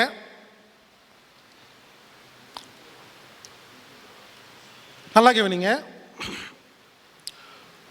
குணம் என்பது வேறு, அணுகுமுறை என்பது வேறு. பல பேத்துக்கு புரியல, புரிகிற மாதிரி தமிழில் சொல்கிறேங்க. கேரக்டர் என்பது வேறு, ஆட்டிடியூட் என்பது வேறு. நெல்சன் மண்டேலா அவர் ஒரு நாள் ஒரு ரிப்போர்ட்டரை திட்டுறாரு. போட்டால் அறிவுகிட்ட நாயை மூஞ்சியில் கையை வைக்க திட்டிட்டு இருக்கிறாராமா. உடனே இப்படி திட்டலிங்க, கண்ணாமலாம் திட்டிட்டு இருக்கிறாரு மோசமா. உடனே இன்னொரு ரிப்போர்ட்டர் கேட்டாராமா, நெல்சன் மண்டேலே அவர்களே, நீங்கள் அன்புக்கு பேர் போனவர், அமைதிக்கு பேர் போனவர், நீங்கள் என்ன கண்ணாபண்ணா அவனை திட்டிருக்கீங்கன்னு கேட்டும்போது நெல்சன் மண்டேலே சொன்னாராமா, this is not my character, this is attitude toward that person ஆராமா. அதாவது இது என் குணம் இல்லை, இந்த நாய்கிட்ட இப்படி தான் பேசணும்னு ஆராமா. புரிஞ்சுக்குங்க. நீங்கள்லாம் என்ன பண்ணுறீங்கன்னா, உங்கள் குணத்தை எல்லாத்துக்கிட்டையும் காட்டுறீங்க, அதான் பிரச்சனைங்கிறாங்க. நான் நல்லவங்க, உங்ககிட்ட நல்லவனாக்கணுங்க நீங்கள் தான் முடிவு பண்ணுறீங்க, இதான் ஞானி. நான் ஹெல்ப் பண்ணுவேன், அதே குணம். உங்களுக்கு பண்ணுமான்னு முடிவு பண்ணால் ஞானிங்க. எல்லாத்துக்கும் ஹெல்ப் பண்ணுறதா பிரச்சனை வருது, எல்லாத்துக்கிட்டையும் அன்பு செலுத்தினா பிரச்சனை வருங்க. புரிஞ்சுக்குங்க. நம்மளை எல்லாம் அன்பு செலுத்து ஹெல்ப் பண்ணு சொல்லி பழக்கிட்டாங்க, யாருக்கு பண்ணக்கூடாதுன்னு சொல்லிங்க. புரிஞ்சுக்குங்க. குணம் வேற, அணுகுமுறை வேற. புரியுற மாதிரி சொல்றேங்க. இங்க பாருங்க, நீங்க அன்பா இருங்க, நீங்க அக்கறையோடு இருங்க, எல்லாம் இருங்க, ஆனா எல்லாத்துக்கிட்டையும் இதை கொடுக்காதீங்க அப்படிங்கிறத புரிய வைக்கிறது என்னோட வேலைங்க. நல்லா கேவீங்க, நல்லா கேவீங்க. என் ஃப்ரெண்டு ஒருத்தர் எனக்கு ஃபோன் பண்ணான். என் ஃப்ரெண்டு ஒருத்தர் ஃபோன் பண்ணுறாரு. ஃபோன் பண்ணி என்ன கேட்குறாரு, கார் கேட்குறாரு. டே மச்சான், கார் கிடைக்குமா கடனுக்கு? நான் கொஞ்சம் குடும்பத்தோட வெளியூர் போகணும், நாளைக்கு ஒரு நாள் கார் கொடுக்குறியான்னு கேட்குறேன். நல்லா கேவீங்க. என் ஃப்ரெண்டு ஒருத்தர் எனக்கு ஃபோன் பண்ணி கார் கேட்குறாரு. ஒரு நாள் வாடகை, சும்மா வாடகை இல்லை, ஒரு ஹெல்ப்பாக கேட்குறாரு. நல்லா கேவீங்க. நான் வீட்டில் சும்மா தான் உட்காந்துருக்கிறேன், காருக்கு வேலையே இல்லை, ஆனால் போய் சொல்கிறேன், மச்சான் என்னை மன்னிச்சிடுறா. டே நேற்றே சொல்லியிருக்க வேண்டியதாண்டா, என்னடா இப்போ போய் கேட்குற, ஐயோட உதவி செய்ய முடியாமல் போச்சேடா, இப்போ தான் நான் மதுரை கிளம்பிட்டுருக்கேன்னு அப்படியே போய் சொல்லிட்டு ஃபோனை வச்சுட்டு படுத்துருப்பேன். உடனே என்னை பார்த்து மோசமானாலும் சொல்லக்கூடாது. அந்த மோசமான ஃப்ரெண்டுக்கு நான் கொடுக்குற ரியாக்ஷன் இவ்வளோதான். நான் மோசமானவன் இல்லை, அவன் மோசமானவங்கிறனால அவனுக்கு நான் ஹெல்ப் பண்ண மாட்டேன். அதை பார்த்து என்ன நீங்கள் என்ன ஜட்ஜ் பண்ணக்கூடாதுங்கிறாங்க. புரிஞ்சுக்குங்க. ஏன்னா அந்த நண்பர் யாருக்குமே உதவி செய்ய மாட்டாருங்க, சுயநலவாதிங்க. நான் ஏங்க உதவி செய்யணும் அவனுக்கு? இப்படி புரிஞ்சுக்கிட்டா நீங்கள் ஞானின்னு அர்த்தம். எல்லாத்துக்கும் உதவி செய்வேன்னா போங்க, அடி வாங்கிட்டு வாங்க, யார் வேண்டான்னா. புரிஞ்சுங்களா? இன்னொரு நாள் உண்மையிலேயே கார் எடுத்துகிட்டு மதுரைக்கு போயிட்டுருக்கேன். கோயம்புத்தூரில் கார் எடுத்துகிட்டு சிண்டிமாலை வந்துட்டுன்னு வச்சுக்கோங்களேன். என் ஃப்ரெண்டு ஒருத்தர் ஃபோன் பண்ணுறாரு. ஏய் மச்சான், சொல்கிறேன் மச்சான், கார் கொஞ்சம் நாளைக்கு தேவைப்படுதுரா, ஃப்ரீயாக இருக்கியா? நல்லா கேவீங்க. இப்போ பொய் தான் சொல்கிறேன் மச்சான், வீட்டில் சும்மா தான்டா இருக்கிறேன். பாருங்க, இப்போ பொய் தான் சொல்கிறேன், வீட்டில் சும்மா தான்டா இருக்கிறேன், கார் ஃப்ரீயாக தான் இருக்குது, எத்தனை மணிக்கு வேணும்? 5 மணிக்கா? சரி அனுப்பிச்சி வைக்கிறேன் அப்படின்ட்டு உடனே ஆஃபீஸ் ஃபோன் பண்ணி எனக்கு இன்னொரு காரு, அந்த குட்டி கார், அதை கொண்டு வாங்க, இந்த கார் எடுத்துகிட்டு போங்க, ஃபுல்லாக பெட்ரோல் அடிச்சுக்குங்க, என் ஃப்ரெண்டுக்கிட்ட காசு கேட்கக்கூடாது, டிரைவர் அனுப்பிச்சுட்டு போய் எங்கெங்கெல்லாம் போயிட்டு வந்துட்டு திரும்பி வா, பெட்ரோல் காசு கேட்கக்கூடாது, டோல்கேட்டு காசு கேட்கக்கூடாதுன்னு சொல்லி அனுப்பிச்சி வைக்கிறேங்க. ஏன்னா அந்த நண்பன் நல்லவன், எல்லாத்துக்கும் ஹெல்ப் பண்ணுவான். நீங்கள் எல்லாத்துக்கும் ஹெல்ப் பண்ணுறா இருந்தால் நான் உங்களுக்கு ஹெல்ப் பண்ணுங்க. நீங்கள் யாருக்குமே பண்ணல, நான் பண்ண மாட்டேங்க. இதாங்க ஞானி. புரிந்து கொள்ளுங்கள். உங்கள் மீது அன்பு செலுத்துறவங்களுக்கு மட்டும் அன்பு செலுத்துங்க. இங்கே பாருங்க, என்கிட்ட யாராவது வந்து பழகுனீங்கன்னா, பழகுவீங்க. புதுசாக ஒருத்தர் வந்து என்கிட்ட பழகுனீங்கன்னா, நான் ஹீலர் பாஸ்கர், என்கிட்ட நிறைய நல்ல குணம் இருக்குது, எல்லாத்தையும் காமிப்பேங்க, உங்களுக்கு எல்லாத்தையும் கொடுப்பேங்க. நான் அன்பு செய்வேன், பாசம் காட்டுவேன், ஹெல்ப் பண்ணுவேன், உதவி செய்வேன், அக்கறை எல்லாம் பண்ணுவேன். உங்ககிட்ட இருந்து செக் பண்ணிகிட்டே இருப்பேன். உங்ககிட்ட இருந்து எதெல்லாம் வரலையோ கட் பண்ணிகிட்டே இருப்பேன். அவ்வளோதான். நான் உங்ககிட்ட எப்படி பழகணுங்கிறத நீங்கள் தான் முடிவு பண்ணுறீங்க. இதுதான் ஞானி. எல்லாத்துக்கிட்டையும் ஒரே மாதிரி தான் பழகுவேன்னா எழுதி கொடுக்குற, இந்த ஜென்மத்தில் திருந்த மாட்டீர்கள், அடி உளுந்துக்கிட்டே தான் இருக்கும். அடி 20 வயசில் அடி வருதா, 30 வயசில் வெளியே வரணுங்க. 40 வயசுலேயும் அதே அடி, 50 வயசுலேயும் அதே அடி, சாகருக்கு முன்னால் அதே அடி வாங்கினீங்கன்னா என்னங்க பிரயோஜனம்? எதுக்குங்க வாழணும்? ஒன்று சொல்லட்டுங்களா? வயசாக வயசாக வயசாக அறிவு அதிகமாகுமா கம்மியாகுமா? ஒரே கேள்வி, பதில் சொல்ல வேண்டாம், மனசுக்குள்ளே யோசிச்சு. வயசாக வயசாக வயசாக அறிவு அதிகமாகுமா கம்மியாகுமா? அதிகமாகுன்னு சொல்கிறீங்களா இல்லையா? அறிவு அதிகமான ஏங்க கஷ்டப்படுறீங்க தான் கேள்வி. உங்களை கேட்டு பாருங்களேன், 25 வருஷம் முன்னால் ஹாப்பியாக இருந்தேன், இப்போ இல்லவே இல்லை. எதுக்கு அந்த அறிவு? நீங்களே சிந்திங்க.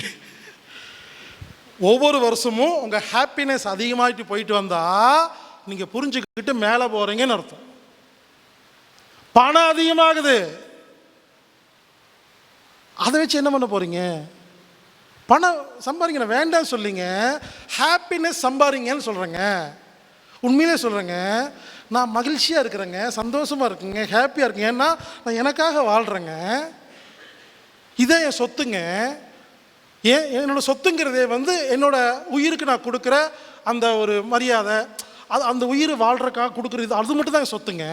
இது அதிகமாக இருக்கிற உங்களுக்கு வேறு எதுவுமே தேவையே இல்லைங்க. புரிஞ்சுக்குங்க. அப்போது நம்ம என்ன செய்யணும்னா, நல்லா கவனிங்க, 69 நல்ல குணங்களை முதலில் கற்றுக்கொள்ளுங்கள்.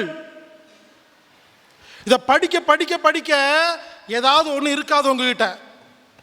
ஓஹோ இது இல்லையா, இறைவா சாரின்ட்டு நாளை காலையில் அந்த நல்ல குணத்தை கொண்டு வாங்க. ஆனால் எல்லாத்துக்கிட்டையும் காட்ட வேண்டாம், அதான் முக்கியமான விஷயம். நல்ல பண்புகளை கற்றுக்கொள்ளுங்கள், எல்லார்கிட்டையும் நல்ல பண்புகளை கொடுங்கள். அவர்கள் திருப்பி கொடுக்கவில்லை என்றால் அங்கே கட் பண்ணிட்டு பேசாமல் இருந்தீங்கன்னா அவர்களால் உங்களுக்கு அடி வரவே வராது.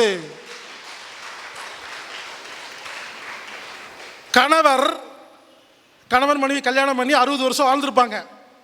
ஹஸ்பண்ட் எப்பெல்லாம் காய்ச்சல் வந்து படுக்கிறாரோ போய் அப்படியே உடம்பெல்லாம் தடவி அந்த ஒத்தரம் போட்டு கொடுப்பாங்க, ஜூஸ் வச்சு கொடுப்பாங்க, என்னங்க வேணும் எல்லாம் பண்ணுவாங்க. இந்த மனைவி ஒரு நாள் படுத்துருக்கும் பாருங்க, அவர் தூரமாக, என்னம்மா உனக்கு உடம்பு சரியில்லையா, சரி டிஃபன் நான் கேன்டீனில் சாப்பிட்டுக்கிட்டா அப்படின்னு அப்படியே போய் மூஞ்சிலே குத்தணும். உனக்கு கொஞ்சமாவது அறிவு இருக்கேன், எத்தனை வருஷம் நீ படுத்துருந்த, நான் பண்ணலாம் இல்லையா, கேட்கணுமா இல்லைங்களா? நான் பொண்டாட்டியாக தெரியும் பண்ணுவேன்.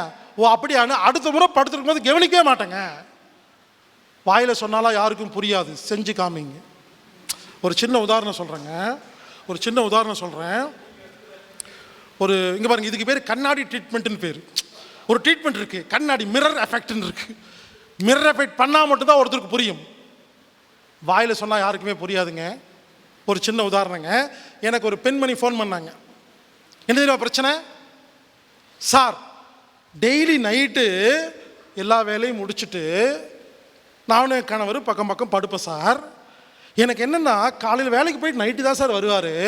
கொஞ்சம் நேரம் பேசுறது பிடிக்கும் சார். நான் காலையிலேருந்து நடந்ததெல்லாம் பேசுவேன் சார். பேசும்போது திரும்பி படுத்துக்குவார் சார். பின்தலையை பார்த்து பேசிகிட்டு இருப்பேன் சார். பல வருஷமாக கெஞ்சுறேன், எங்க திரும்புங்க, முகத்தை பார்த்து பேசுகிறேங்க. நான் அவர் திரும்பி படுத்துட்டு காது கேட்குது சொல்லிட்டு அப்படிம்பாராமா. அவங்க பிரச்சனையே அதுதான். எப்படி தெரியுமா கஷ்டப்படுவாங்க? யோசிச்சு பாருங்க. முகத்தை பார்த்து பேச திரும்பி படுத்துட்டு பேசுன்னு பல பேசிட்டே இருப்பாங்களாமா. திரும்பி கொண்ட சந்தோம் தூங்கியிருப்பாராமா. எப்படி சார் திருத்துறது? எனக்கு ஃபோன் பண்ணி கேட்டாங்க. கண்ணாடி எஃபெக்ட் சொன்னேன். ஒரே நாள் திருந்திட்டார். சிம்பிள். ஒரு முறை, 2 முறை, 3 முறை, 4 முறை ஒருத்தர் சொல்லி ஒன்று கேட்கலன்னா 5வது முறை மிரர் எஃபெக்ட். நான் என்ன சொன்னேன்? இனிமேல் உங்கள் கணவர் உங்ககிட்ட வந்து எப்பெல்லாம் பேசுறாரோ திரும்பி நில்லுங்க. அவ்வளவுதான். ஒரு நாள் பொறுக்கலைங்க அவருக்கு. ஒரு நாள் திரும்பி பொறுக்கலைங்க. திரும்ப சொன்ன திரும்ப இருக்க, நீ பேசு கேட்குது. ஒரே நாளுங்க.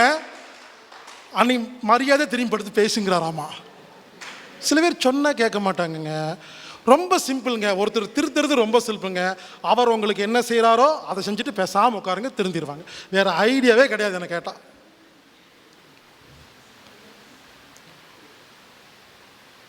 இதுக்கு பேர் தாங்க ஆட்டிடியூட். இங்க பாருங்க, அணுகுமுறை தமிழ்லைங்க. நல்லா புரிஞ்சுக்குங்க. இப்போ நான் இருக்கிறேன்னா, இப்போ எனக்கு ஒரு 100 சொந்தக்காரங்க, ஒரு 50 ஃப்ரெண்ட்ஸ் இருக்காங்கன்னு வச்சுங்களேன். நல்லா கவனிங்க. இந்த 100 சொந்தக்காரங்களுக்கும் வேற வேற ஆட்டிடியூடு மண்டையில் இருக்குதுங்க. இது எனக்கு தெரியாது, ஆட்டோமேட்டிக்காக ஃபிக்ஸ் ஆயிடுச்சுங்கிறேங்க. நான் எல்லாத்துக்கிட்டையும் ஒரே மாதிரி பழக மாட்டேங்க. அதனால ஹாப்பியாக இருக்கேன்னு சொல்கிறேங்க. புரிஞ்சுங்களா? ஆரம்பத்தில் எல்லாத்துக்கிட்டையும் நல்லவனா பழகுவேங்க. அவர் எனக்கு ஹெல்ப் பண்ணல, அன்பு செலுத்தல. புரிஞ்சுக்குங்க. இப்போ ஒரு முக்கியமான விஷயம் உங்களுக்கெல்லாம் என்ன தெரியுமா கேள்வி வரும்? அப்படியெல்லாம் இருக்க முடியாது. இந்த அடுத்த பிரச்சனை, நீங்கள் சொல்லிட்டு போயிடுவீங்க மேடையில் உட்காந்து, நாங்கள் அப்படி தான் கொடுப்போம்னா கொடுங்க, எங்கிட்ட வந்து கம்ப்ளைண்ட் பண்ணாதீங்க, புலம்பாதீங்க. புரிஞ்சுக்குங்க. நீங்கள் அன்பு கொடுக்காத நபருக்கு அன்பு கொடுக்குறீங்களா? கொடுங்க.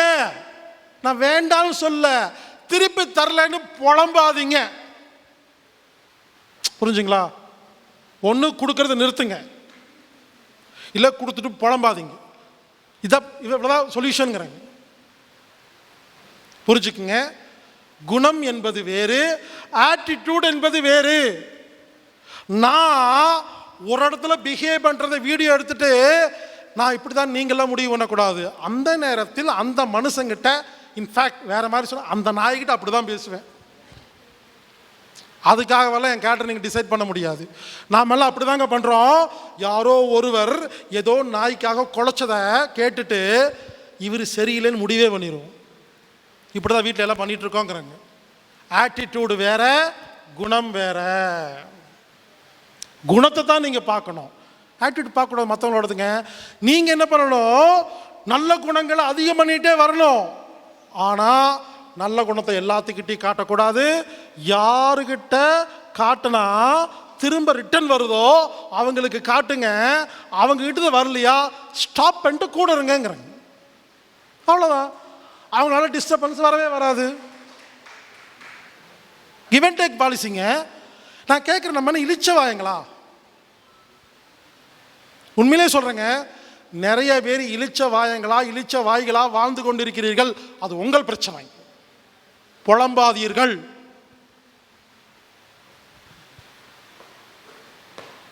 அடுத்தது இங்க பாருங்க, நல்லா கவனிங்க. இது ஒரு டிஃப்ரெண்டான ஒரு கான்செப்ட். சட்டம் என்பது வேறு, நியாயம் என்பது வேறு, நீதி என்பது வேறு, தர்மம் என்பது வேறு. சட்டம், நியாயம், நீதி, தர்மம். இது 4க்கு என்னைக்கு வித்தியாசம் தெரிஞ்சிருச்சோ இந்த ஊரில் நீங்கள் ஹாப்பியாக வாழலாம். இந்த 4க்கு வித்தியாசம் தெரிலன்னா இப்படி மண்டையை சொரிஞ்சுக்கிட்டு நம்ம பண்ண விஷயத்தை நம்மளே உட்காந்து அழுதுட்ருப்போம். புரிஞ்சுக்குங்க. இப்போ இந்த 4ஐ புரிய வைக்கிறேன். இங்கே பாருங்க, அடிக்கடி நிறைய இடங்களில் கேள்விப்பட்டிருக்கோம் இல்லையா, தர்மத்தின் படி வாழு, தர்மத்தின் படி வாழு, தர்மம் தர்மம் தர்மம். எத்தனை வருஷமாக கேள்விப்பட்டிருப்போம். யாருக்காவது அதுக்கு மீனிங் தெரியுமா? அது என்னைக்கு தெரியுதோ நீங்கள் ஞானி. நான் இந்த உலகத்தில் தர்மத்தின்படி வாழ்கிறேன், என்னை யாராலும் ஒன்றும் பண்ண முடியாது. முதல்ல தர்மம்னா புரிஞ்சுக்கங்க. தர்மம்னா காசு கொடுக்கறது இல்லைங்க. தப்பா தர்மம் பண்ணுங்க சாமிங்கிறாங்க. அது தானம். தானம் வேற, தர்மம் வேற. புரிஞ்சுக்கங்க. தர்மம் அப்படின்னா என்னன்னா அது ஒரு வாழ்க்கை முறைங்க. மற்றவங்களுக்கு காசு கொடுத்து ஹெல்ப் பண்ணுறது தானம். தர்மம்ங்கிறது இல்லைங்களா வாழ்க்கை முறை. புரிய வைக்கிறேன். இங்கே பாருங்க, 10 நிமிஷங்க. இன்னிலேருந்து நீங்கள் தர்மத்தின்படி வாழுங்க, யாராலையும் உங்களை டிஸ்டர்பே பண்ண முடியாதுங்க. தர்மம் என்றால் என்ன பார்க்கலாங்களா? இங்கே பாருங்க, சட்டம் என்பது வேறு. சட்டம், நீதி, நியாயம், தர்மம். இங்கே பாருங்க, குமார் அப்படிங்கிறவரும் ரவி அப்படிங்கிறவரும் ஃப்ரெண்டு. குமார் ரவி நண்பர்கள். குமார் என்ன பண்ணுறாரு, 5 லட்சம் பணத்தை யாருக்கும் தெரியாமல் ரவி கிட்ட கொண்டு போய் கொடுத்து வைக்கிறாரு. பத்திரமா வச்சுக்கோ, எப்போ கேட்குறனோ கொடுங்கிறாரு. நல்லா கேவீங்க. பேங்க் டிரான்சாக்ஷன் கிடையாது, சிசிடி கேமரா ரெக்கார்ட் கிடையாது, அக்ரிமெண்ட் கிடையாது. ஒரு ஃப்ரெண்ட்லியா குமார் என்ற நண்பர் ரவி என்ற நண்பருக்கு உலகத்தில் யாருக்குமே தெரியாமல், குமாரோடைய ஹஸ்பண்டுக்கோ ஒய்ஃபுக்கோ பசங்களுக்கோ யாருக்குமே தெரியாமல் 5 லட்ச ரூபாயை ரவிகிட்ட ரகசியமாக கொடுத்து வச்சிருக்காரு. ஓகேங்களா? இப்போ குமார் இறந்துட்டார். குமாரோடைய பசங்க 2 பேரும் சந்தேகம், எங்கள் அப்பா ரவி அங்கிள் கிட்ட ஏதோ பணம் கொடுத்து வச்சிருக்காருன்னு சந்தேகம் தான், கிளியராக தெரியல. இப்போ ரவி வீட்டுக்கு வராங்க, எங்கள் அப்பா எவ்வளோ பணம் கொடுத்தாரு, அதை திருப்பி கொடுங்கன்னு கேட்குறாங்க. நல்லா கேவீங்க. ரவி சொல்கிறாரு, எங்கிட்ட பணமே கொடுக்கல. என்ன ப்ரூஃப் இல்லை, ஆதாரம் இல்லை, சிசிடி கேமரா இல்லை, அக்ரிமெண்ட் இல்லை, பேங்க் டிரான்சாக்ஷன் இல்லை. நல்லா கேவீங்க. இப்போ இந்த வழக்கு கோர்ட்டுக்கு போகுது, நீதிமன்றத்துக்கு போகுது. வக்கீல் விசாரிக்கிறாங்க, ஜட்ஜு கடைசியாக தெரியுமா சொல்லுவாங்க, ஜட்ஜு இந்த குற்றச்சாட்டுக்கு ஆதாரம் இல்லாத காரணத்தால் ரவி என்பவர் குமாருடைய மகன்களுக்கு எதையுமே தர வேண்டாம்னு அனுப்பிச்சிக்கிறார் இல்லையா. இதுதான் சட்டம். புரிஞ்சுங்களா? சட்டம் ஆதாரம் இருந்தால் மட்டும்தான் நம்பும் சட்டம். ஆனா சட்டப்படி என்ன? சட்டப்படி ரவி குமார் மகனுக்கு காசு கொடுக்க வேண்டாம், ஆனா நியாயப்படி கொடுக்கணும். இதான் நியாயம். இதாங்க நியாயம். நம்ம சொல்லுவோம் இல்லையா, அவங்க வைஃப் என்ன சொல்லுவாங்க, எங்க நியாயப்படி பணம் கொடுத்துருங்க சொல்லுவாங்களா இல்லையா? இதான் நியாயம். நியாயப்படி என்ன பண்ணணும், தம்பி அப்பா கொடுத்தாரு இந்தான் கொடுக்கணும் இல்லையா, தான் நியாயம். ஆனால் சட்டப்படி கொடுக்க வேண்டாம். 2க்கு வித்தியாசம் புரிஞ்சிருச்சுங்களா? நியாயம் வேற, சட்டம் வேற. நீதி அப்படி அது வேறங்க. நீதி என்ன தெரியுமா? நீதிங்கிற வார்த்தைக்கு அர்த்தம் என்ன தெரியுங்களா? நீதிபதி எடுக்கிற முடிவு தான் நீதி. நீதிபதி சட்டப்படி முடிவெடுக்கணும் என்று அன்று அவசியம் இல்லை. ஒரு நீதிபதி சொல்றாரு, எப்பா சட்டப்படி பார்த்தா நீ தான் குற்றவாளி, ஆனால் நியாயமாக அந்த நேரத்தில் நீ ஏதோ தெரியாமல் பண்ணிட்ட, புரியுது, சரி போ அப்படி துரத்துற அனுப்பிச்சிடும் இல்லைங்களா? இது சட்டமும் இல்லை, நியாயமும் இல்லை, நீதி. நீதி என்பது என்னவென்றால் ஜட்ஜ் எடுக்கிற முடிவு. அந்த ஜட்ஜுடைய மனசுக்கு தகுந்த மாதிரி மாறி மாறி இருக்கும். புரிஞ்சுக்குங்க. நீதிங்கிறது என்ன? ஜட்ஜ் எடுக்கிற முடிவு. சட்டங்கிறது என்ன? எழுதி வச்ச ரூல்ஸ். நியாயங்கிறது என்ன? உண்மை. இது 3 புரிஞ்சிருச்சுங்களா? இப்போ தர்மத்துக்கு வருவோம். இதுதான் கொஞ்சம் காம்ப்ளிகேட்டாக இருக்கும். இப்போ புரிஞ்சுதுன்னா நாளைக்கு காலையிலேருந்து நீங்கள் தர்மப்படி வாழலாம். நல்லா புரிஞ்சுக்குங்க. தர்மம் என்றால் என்னவென்றால் நல்லா புரிஞ்சுக்குங்க. இப்போ குமாரோடைய பசங்க 2 பேர் காசு கேட்குறாங்க. ரவி இல்லைங்கிறாரு. கோர்ட்டுக்கு போகுது. கோர்ட்டில் சட்டப்படி கொடுக்க வேண்டான்ட்டாங்க. ரவியோட மனைவி நியாயப்படி கொடுங்கிறாரு. ஆனால் ரவி என்ன பண்ணுறாரு? சட்டப்படி கொடுக்காமையும் இல்லை, நியாயப்படி கொடுக்கவும் இல்லை, தர்மப்படி கொடுக்கிறார். என்ன தர்மம்னு கேட்டால், அந்த 2 பையனில் ஒரு பையன் ஊதாரி, குடிகாரன். எவ்வளோ பணம் கொடுத்தாலும் ஒரே நாளில் குடிச்சு தீர்த்துருவான், அழிச்சிருவான். பொண்டாட்டிக்கும் தரமாட்டான், குழந்தைக்கு தரமாட்டான். அப்போ இந்த 5 லட்சம் விஷயம் வெளியே தெரிஞ்சா அவன் பிடுங்கிட்டு போயிடுவான் இல்லையான்னு சொல்லிட்டு தர்மப்படி ஒரே ஒரு பையனை மட்டும் கூப்பிட்டு தனியாக ரகசியமாக, தம்பி அப்பா பணம் கொடுத்துருக்காரு, இதை பப்ளிக்காக சொன்னால் இன்னொரு அண்ணன் வாங்கிடுவான், அவன் கண்டிப்பாக இது பண்ணிடுவான், அதனால் யாருக்கும் தெரியாமல் நீ 2.5 லட்சம் வச்சுக்கோ. அவர் மனைவியை நீ போய் தனியாக போய் கொடுத்து சேஃப்டியாக வச்சுக்க சொல்லி இது எல்லாம் மறந்துடுங்க அப்படின்ட்டு ஒரு வித்தியாசமான முடிவெடுக்கிறார் இல்லையா? இதுதான் தர்மம். தர்மம் என்றால் என்னவென்றால் நல்லா புரிச்சுக்குங்க. எந்த நேரத்தில் சட்டத்தை மதிப்பது, எந்த நேரத்தில் சட்டத்தை மதிக்கக்கூடாதுன்னு புரிஞ்சாதீங்க தர்மவாதி. தர்மம் தெரிஞ்சு என்ன பண்ணுவாங்க? சில நேரத்தில் சட்டத்தை மதிப்பாங்க, உடனே நம்பிடாதீங்க. சில நேரத்தில் மதிக்க மாட்டாங்க. சில நேரத்தில் நியாயமாக நடந்துக்குவாங்க, சில இடத்துல நடந்துக்க மாட்டாங்க. புரிஞ்சுக்குங்க. தர்மம்னா என்னென்னா, இந்த இடத்துக்கு பெஸ்ட்டாக ஒரு முடிவெடுத்தால் நீங்கள் தர்மவாதிகள். பல பேர் ரொம்ப நியாயமாக இருக்கீங்க, அதான் உங்கள் பிரச்சனையே. பல பேர் எப்பவுமே ரூல்ஸ் பிரகாரம் வாழ்கிறீங்க, அதான் உங்கள் பிரச்சனைங்க. தர்மத்தின்படி இங்கே பாருங்க, உங்களுக்கு புரியுற மாதிரி சொல்கிறேங்க, உங்களுக்கு சிம்பிளாக புரியுற மாதிரி சொல்கிறேன். மாஸ்க் போட சொல்கிறாங்க இல்லைங்களா? இப்போ ஒரு கேள்வி, மாஸ்க் போடுறது நல்லதா கெட்டதா? என்ன பொறுத்தவரை கெட்டது. மாஸ்க் போட்டால் ஒரே காற்று திரும்ப திரும்ப சுவாச்சா உடம்புக்கு நோய் வரும். ஒரு மருத்துவர் நல்ல மருத்துவரா கெட்ட மருத்துவரான்னு எப்படி நம்ம கண்டுபிடிப்பேன்? மாஸ்க் நல்லதா கெட்டதான்னு கேட்பேன். நல்லதுன்னு சொன்னார்னா வாழ்க வளமுடன், நல்லா படிச்சிருக்கீங்கன்னு வந்துடுவேன். மாஸ்க்கு கெட்டதுன்னு கூட தெரியாத ஒரு மருத்துவரை நான் மருத்துவர் என்று சொல்ல மாட்டேன், யாராக இருந்தாலும் சரி. மாஸ்க் போட்டால் ஒரே காற்று சுவாசிக்குது, உடம்பு கெடுதலுங்க. புரிஞ்சுங்களா? அப்போ அரசாங்கம் என்ன பண்ணுது? சட்டப்படி எல்லாரும் மாஸ்க் போட்டுட்டு வான்னு சொல்லுது. புரிஞ்சுக்கு. இப்போ தான் சட்டம், நீதி, நியாயத்தை பற்றி டீட்டெயிலாக பார்க்க போகிறோம். இப்போ தான் அரசாங்கம் என்ன சொல்லுது? மாஸ்க் போடுறது சட்டம் கட்டாயமாக சொல்லிடுச்சு. உடனே எல்லாரும் மாஸ்க் போட்டு இருந்தீங்கன்னா செத்துருவீங்க, ஏன்னா ஒரே காற்று சொச்சா உயிர் போயிடும். உடனே மாஸ்க் போட மாட்டேன்னு சொல்லி செக் போஸ்ட் போனீங்கன்னா போலீஸ் அடிப்பார். புரிஞ்சுக்குங்க. இந்த இடத்துல தர்மப்படி எப்படி வாழணும்னா, செக் போஸ்ட்டில் மட்டும் மாஸ்க் போட்டுக்கணும். இதான் தர்மம். சிம்பிள். நீங்கள் மாஸ்க் மூக்கெல்லாம் மறைக்க வேண்டாம், தாடைக்கிட்ட போட்டுப்போ விட்டுருவாங்க. லூசு பசங்க எதுக்கு மாஸ்க் போடுறனே தெரில, காதில் தொங்க போட்டு போனால் விட்டுறாங்க. நானும் அந்த டைமில் எல்லாம் செக் போஸ்ட் தாண்டும் போது தாடையில் போட்டுக்குவேன். உடனே நீ போட்டிருக்க போ அப்படிம்பாங்க. என்ன ஒரு அறிவு! சிந்திங்க. மாஸ்க்னா மூக்கு வரைக்கும் போடணுமா இல்லையா?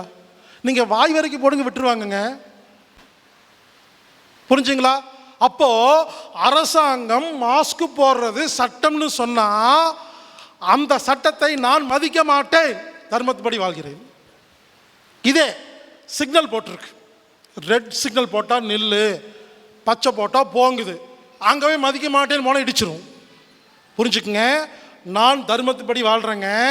அரசாங்கம் போடுற சட்டங்களை, நல்ல சட்டத்தை மட்டுமே மதிப்பேன், கெட்ட சட்டத்தை மதிக்கவே மாட்டேன். நான் தர்மப்படி வாழ்கிறேன்.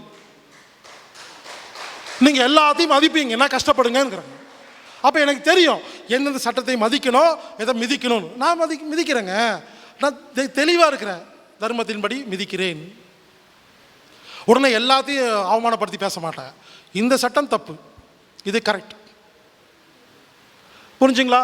இங்கே பாருங்க, சில இடங்கள்ல நான் நியாயமாக நடந்துக்குவேன், சில இடங்கள்ல அநியாயமாக நடந்துக்குவேன் தர்மத்தின்படி.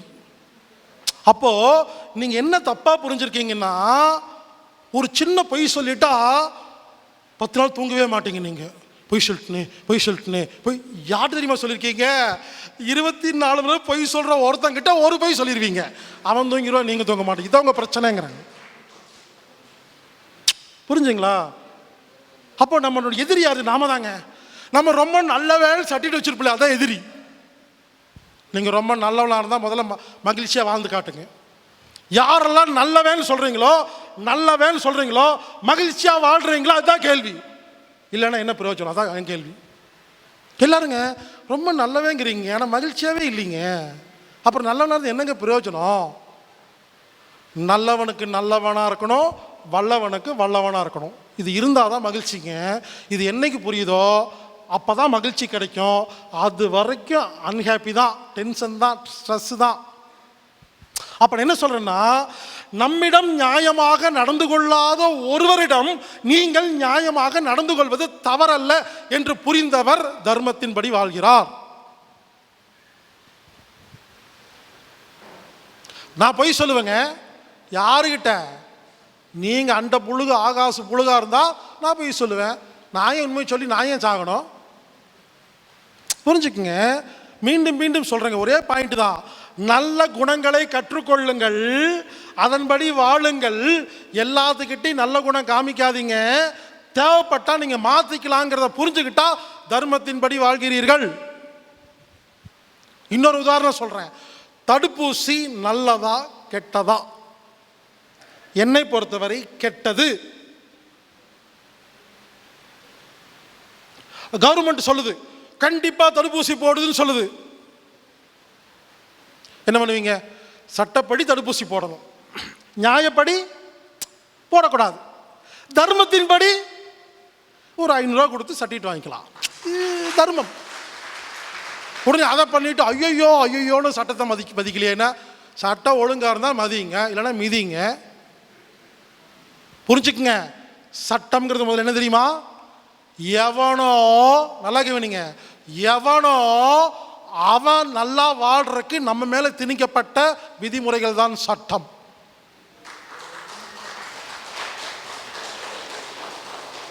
அது ஒழுங்கா இருந்தா நான் ஒழுங்கா இருப்பேன், அது ஒழுங்கா இல்ல கேட்பேங்க, நான் மாறிக்குவேங்க.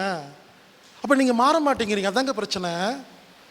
மீண்டும் சொல்றேங்க, நல்ல குணம் இருக்கிறவங்கெல்லாம் இனிமேல் நல்ல குணம் வச்சுக்கோங்க, நான் வேண்டான்னு சொல்ல. ஆனால் கெட்டவங்கிட்ட இருந்து தப்பிக்கிறத மட்டும் கற்றுக்குங்க. அவங்கள அடிக்க வேண்டாம், உதைக்க வேண்டாம், ஒன்றும் பண்ண வேண்டாங்க. தடுத்து தப்பிக்கிறத மட்டும் கற்றுக்கிட்டா மட்டும்தான் நீங்கள் ஹாப்பியாக இருப்பீர்கள். இது புரியாத வரை துன்பம் வாழ்க்கையில் நடந்து கொண்டேதான் இருக்கும்.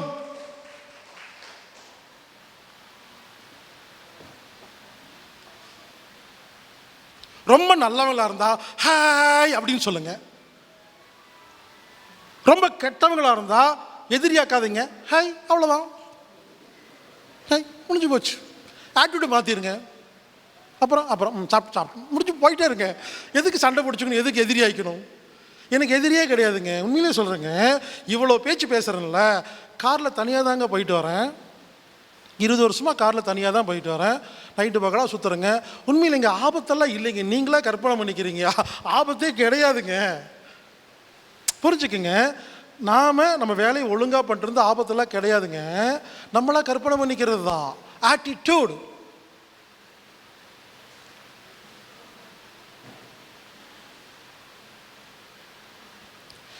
இன்னிலிருந்து தர்மத்தின்படி வாழுங்கள். தர்மத்தின்படி பொய் சொல்லலாம், தர்மத்தின்படி திருடலாம், தர்மத்தின்படி ஏமாத்தலாம், ஏன் கொலையே செய்யலாம். ஓப்பனாக சொல்லட்டுங்களா? சமுதாயத்துக்கு துரோகம் பண்ற ஒருத்தன் நடுக்காட்டுக்குள்ள புதகுழியில் மாட்டிட்டான். இந்த பிரபு இது மோகன் படம் ஒன்று வந்துச்சுல, அமலா மோகன் படம், அந்த மாதிரி புதகுழியில் மாட்டி கழுத்து வரைக்கும். இன்னும் 5 நிமிஷம் சாப்பிட்றான்னு வச்சுங்களேன், அவர் கத்துறாரு, தம்பி என்னை காப்பாற்றுப்பான்னு கத்தான்னு வச்சுக்கலேன், சுற்றி முற்றி பார்ப்பேன், சிசிடிவி கேமரா இருக்குதா யாராவது எல்லாம் பார்ப்பேன். எதுவுமே இல்லைன்னா அவன் ரொம்ப கெட்டவன் தானே. அமைதியாக உட்காந்து வாழ்க வளமுடன் சாகிற வரைக்கும் பார்த்துட்டு மறந்துட்டு வந்துக்கிட்டே இருப்பேன். நான் கொஞ்சம் கூட கில்ட்டி கான்சியஸில் நான் படுத்தா தூங்கிடுவேன். நீங்கள் இதை பண்ணவே மாட்டேங்கிறீங்க. இது எதுக்குங்க? சும்மா சின்ன விஷயம் பண்ண மாட்டேங்கிறீங்க. புரிந்து கொள்ளுங்கள்.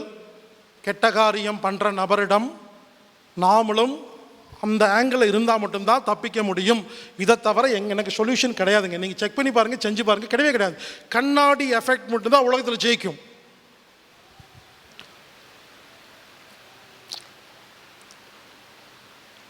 அடுத்தது இந்த 69 இன்னொன்று பார்க்கலாங்க. இங்கே பாருங்க. அடுத்தது அக்கறை. அக்கறைங்கிறது இங்கிலீஷில் கேர். நல்லா கேட்டீங்க. கேர்னா என்ன? பல பேர் சொல்கிறீங்க இல்லையா, என்ன நீ கேர் பண்ணிக்கிறதே இல்லை, கேர்னா முதல்ல என்ன சொல்லட்டுங்களா? அக்கறை அப்படின்னா என்னன்னா, எனக்கு என்ன வேணுமோ, எனக்கு என்ன பிடிக்குமோ அதை நீங்கள் கொடுத்தா மட்டும்தான் நான் எனக்கு அக்கறை என்று உங்களுக்கு நான் பேர் வைப்பேன். எனக்கு என்ன வேணுமோ அதை கொடுக்கணுங்க. அப்போ தாங்க நீங்கள் என்ன மேலே அக்கறையாக இருக்கீங்கன்னு அர்த்தம். உங்களுக்கு என்ன பிடிக்குமோ கொடுத்துட்டு அக்கறையாக இருந்தேன் நான் எப்படி எடுத்துக்குவேன்? இல்லை, ஒரு எக்ஸாம்பிள் சொல்கிறேங்க. இப்போ நான் ஒரு சில பேர் வீட்டுக்கு வர சொல்லுவாங்க. கார் எடுத்துகிட்டு போவேங்க, 2000 ரூபா செலவு பண்ணிட்டு போவேங்க, டீசல் பெட்ரோல் செலவு பண்ணிட்டு போவேன். அவங்க 4 கிலோ பழம் வாங்கி கொடுத்துருவாங்க எனக்கு. நான் ஒருத்தர் 4 கிலோ பழம் எப்படிங்க சாப்பிட்றது? ஆப்பிள், ஆரஞ்சு, சாத்துக்குடின்னு 5 கிலோ எடுத்து கொடுத்து காரில் வச்சு விட்ருவாங்க. உண்மையிலே சொல்கிறேன், அவங்க நினச்சிக்கிட்டாங்க என் மேலே ரொம்ப அக்கறையாக இருக்காங்கன்னு. அடுத்த பெட்ரோல் பங்கில் அங்கே பெட்ரோல் போடுறவங்களுக்கெல்லாம் ஆளாளுக்கு ஆப்பிள், ஆரஞ்சு கொடுத்துருவேன். டீ கடையில் போய் கொடுத்துருவேன், காலி பண்ணிடுவேங்க. எனக்கு அந்த டீசலுக்கு காசு கொடுத்தா அக்கறைங்க. புரிஞ்சுங்களா? எங்கே போனாலும் சால்வையாக போத்துவாங்கங்க. நான் சால்வையை கொண்டு என்னங்க பண்ணுறது? ஒரு டிஷர்ட்டு, ஒரு பெர்முடாஸு, ஒரு பேண்ட் ஷர்ட்டெல்லாம் போத்தி விட்டா அதுக்கு பேர் அக்கறைன்னு பேர். எனக்கு என்ன வேணுமோ அது கொடுத்தாதான் அக்கறை. புரிஞ்சுதாங்க ஊரில் நடந்துட்டு இருக்குது. அக்கறைக்கு ஒரு உதாரணம் சொல்கிறேங்க. எங்கள் வீட்டில் நடந்த உண்மை சம்பவங்க. எங்கள் அப்பா ஆனமலையில் வேலை செஞ்சுட்டு இருந்தார். அவர் அங்கேருந்து வரக்கு லேட் ஆயிரும். டெய்லி அங்கேருந்தா பஸ்ஸை பிடிச்சி வருவாருங்க. 11 மணிக்கு தான் வீட்டுக்கு வருவார். எனக்கு 7 மணிக்கே தூக்கம் வந்துடும். சின்ன வயசில் பட் தூங்கிடுவேங்க. 11 மணிக்கு எழுப்புவாருங்க. என்ன நல்லா தூங்கிட்டு இருப்பேன். எந்திரிச்சு பார்ப்பேன், எதிர்ப்பார். எந்திரிச்சு 2 வடை வைப்பார், சாப்பிடுப்பார். நான் சொல்லுவாப்பா தூக்கம் வருதுப்பா, என்ன விடுங்கப்பா, எனக்கு வடை வேண்டாப்பா. உனக்கு தாண்டா வாங்கிட்டு வந்திருக்கேன்ட்டு இவர் அக்கறையோடு எனக்கு வடை வாங்கிட்டு வந்து தூக்கத்தில் எழுப்பி கொடுப்பாருங்க. எனக்கு செம கடுப்பாக இருக்கும். விட மாட்டாருங்க. கடுப்பில் சரி கொடுத்து அப்படின்னு சாப்பிடுவேங்க. அது 2 வடையில் அவர் 5 வடைன்னா 5 வடையும் சாப்பிடணும். கஷ்டப்பட்டு சாப்பிடுவேங்க. சாப்பிட்டு முடிச்சுட்டு படுத்துக்கிட்டா அப்படின்னு கேட்பாங்க. எங்கள் அம்மா ஓடி வந்து டீ கொண்டு வருவாங்க. அம்மா டீ வேண்டாமாம்மா, வடை சாப்பிட்டா டீ சாப்பிட்டா தாண்டா ஜீரணமாகும்பாங்க. அவங்களுக்கு வடை சாப்பிட்டா எனக்கு ஆகாதுங்க.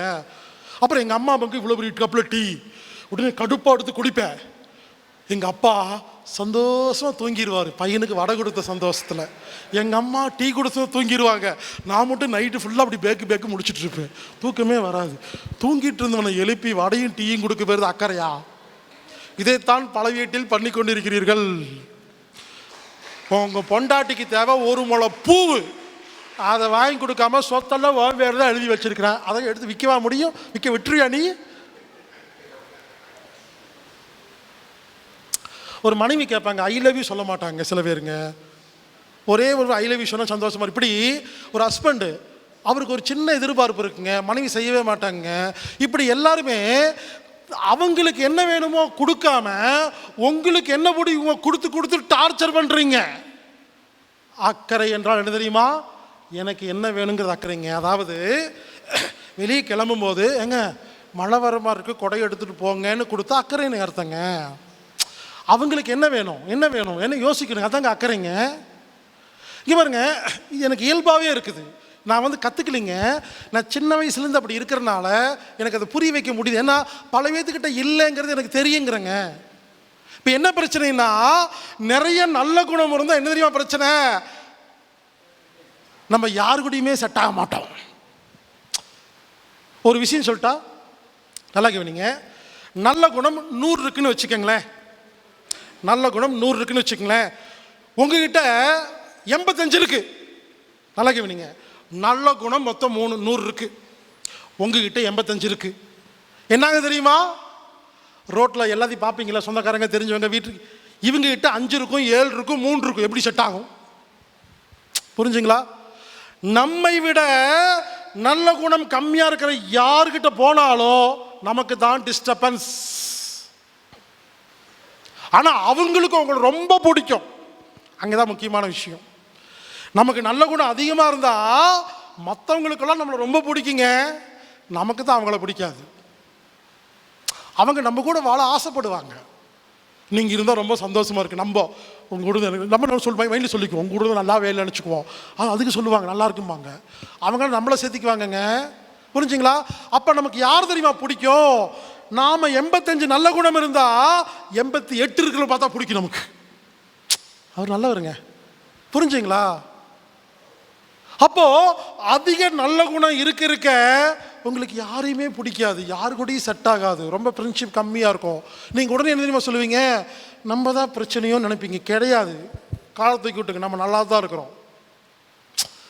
நல்ல குணம் அதிகமாக நல்ல குணம் இல்லாதவங்களை ஈஸியாக நீங்கள் கண்டுபிடிச்சிருவீங்களா? கூட வாழ முடியாதுங்க. அப்போது அதுக்கு ஈக்குவலாக 4 பேர் தான் இருப்பாங்க. போதும், அந்த 4 ஃப்ரெண்ட்ஷிப் போதும், நல்லா இருங்கன்னு சொல்கிறாங்க. மற்றவங்களை பார்த்து பொறாமப்படாதீங்க. 50 நல்ல குணம் இருக்கவங்க 80 ஃப்ரெண்ட்ஸ் வச்சுருப்பாங்க. 80 நல்ல குணம் இருக்கு 2 ஃப்ரெண்ட்ஸ் தான் இருப்பாங்க. கவலைப்படாதீங்க, இந்த 2 போதும். ஹாப்பியாக இருங்க. கம்பேர் பண்ணி கவலைப்படாதீங்கிறங்க.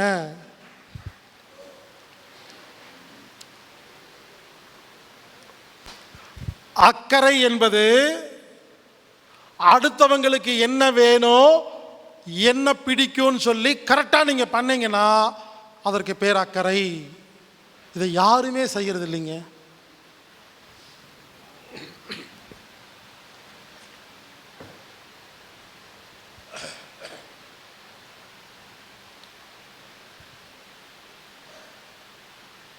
உண்மையிலங்க, நான் நிறையா நாட்டுக்கு போகிறேன், நிறையா ஊருக்கு போகிறேன், நிறைய பேர் எனக்கு ஹெல்ப் பண்ணுறாங்கங்க. அந்த ஹெல்ப் எனக்கு ஹெல்ப்பாகவே இருக்கிறது இல்லைங்கிற உண்மையிலே சொல்கிறேங்க. ஒருத்தர் கூட்டிகிட்டு போயிடுவார், பெரிய ஃபாரின் போவேன் இல்லைங்களா, பெரிய ஹோட்டலில் கொண்டு போய் சாப்பாடு வாங்கி கொடுப்பாரு. மதியம் பஃபட்டு 5000 ரூபா இருக்குங்க அந்த ஹோட்டலில். நான் போய் ரசம் சாப்பாடு மட்டும் உட்காந்து சாப்பிட்ருப்பேன். திட்டுவாங்க, இங்கே எது கூட்டிகிட்டு வந்தேன், நீங்கள் என்ன எதுவுமே சாப்பிட மாட்டீங்க, எதுவுமே நல்லா இல்லைங்க, இதுக்கு நீங்கள் வீட்லேயே சாப்பிட்டுக்கலாமல்ல, இதுக்கு இங்கே 5000 ரூபா என்கிட்ட கொடுத்துருக்கோம்ல. எனக்கு உண்மையிலே சொல்கிறேங்க, எனக்கு என்ன வேணுமோ அதை யாராவது பண்ணாமல் எனக்கு பிடிக்குங்க. ஓப்பன் தான், இது வந்து புரியிருக்கா பேசுகிறேங்க, யாருமே பண்ணுறதே இல்லைங்க. ஆனால் நான் எல்லாத்துக்கும் பார்த்து பண்ணுவேங்க. அந்த டிஃப்ரென்ஸ் எனக்கு தெரியுதுன்னு சொல்கிறேங்க. யாராக இருந்தாலும் அவங்க என்ன பிடிக்குமோ தெரிஞ்சிருச்சுன்னா போதும் செய்ய. அதாவது இதுக்கு பேர் மகிழ்வித்து மகிழ். பிறரை மகிழ்விப்பதில் ஒரு மகிழ்ச்சிங்க. சில பேருக்கு மற்றவங்களை கஷ்டப்படுத்துறது சந்தோஷம், சைக்கோ.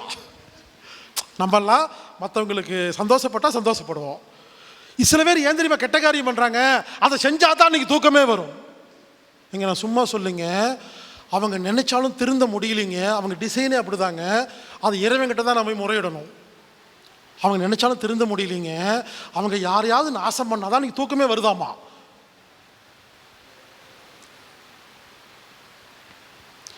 அன்பு வேற, பாசம் வேற, காதல் வேற. அன்பு நினைக்கிறீங்களா, அதுவே பல பேருக்கு தெரியலிங்க. இப்போ நீங்கள் இருக்கீங்கன்னா என்ன மாதிரியே உங்களை பார்த்தா அன்புங்க, அவ்வளோதாங்க. ரொம்ப சிம்பிளுங்க. அடுத்தவங்களை என்ன மாதிரி பார்த்தா அன்புங்க, அவ்வளோதாங்க. இப்போ பஸ்ஸில் போகிறீங்க, ஒரு வயசானவர் நின்றுருக்கிறாருன்னா நீங்கள் பார்த்துட்டு பேச அன்பு இல்லை. உங்கள் அப்பா நிற்க விட்டுருவீங்களா? அதுதான் அன்பு. உங்கள் அப்பா உட்காருப்பா அப்படின்னு சொல்லுவீங்களா இல்லைங்களா? இவ்வளோதான் அன்புங்க. அன்புங்கிறது என்னென்னா, எந்த ஒரு எதிர்பார்ப்பும் இல்லாமல் நம்மள மாதிரியே மற்றவங்களை பார்த்து ஒரு பிஹேவ் பண்ணுறீங்க இல்லையா, அந்த பிஹேவியர் பேர் அன்பு.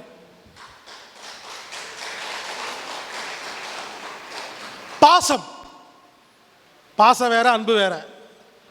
பாசம் நல்லா கவனிச்சுக்கங்க, என் பொண்ணு, என் பையன், என் ஹஸ்பண்டுன்னு என்னுடையது, அந்த பொசசிவ் தான் பாசம்.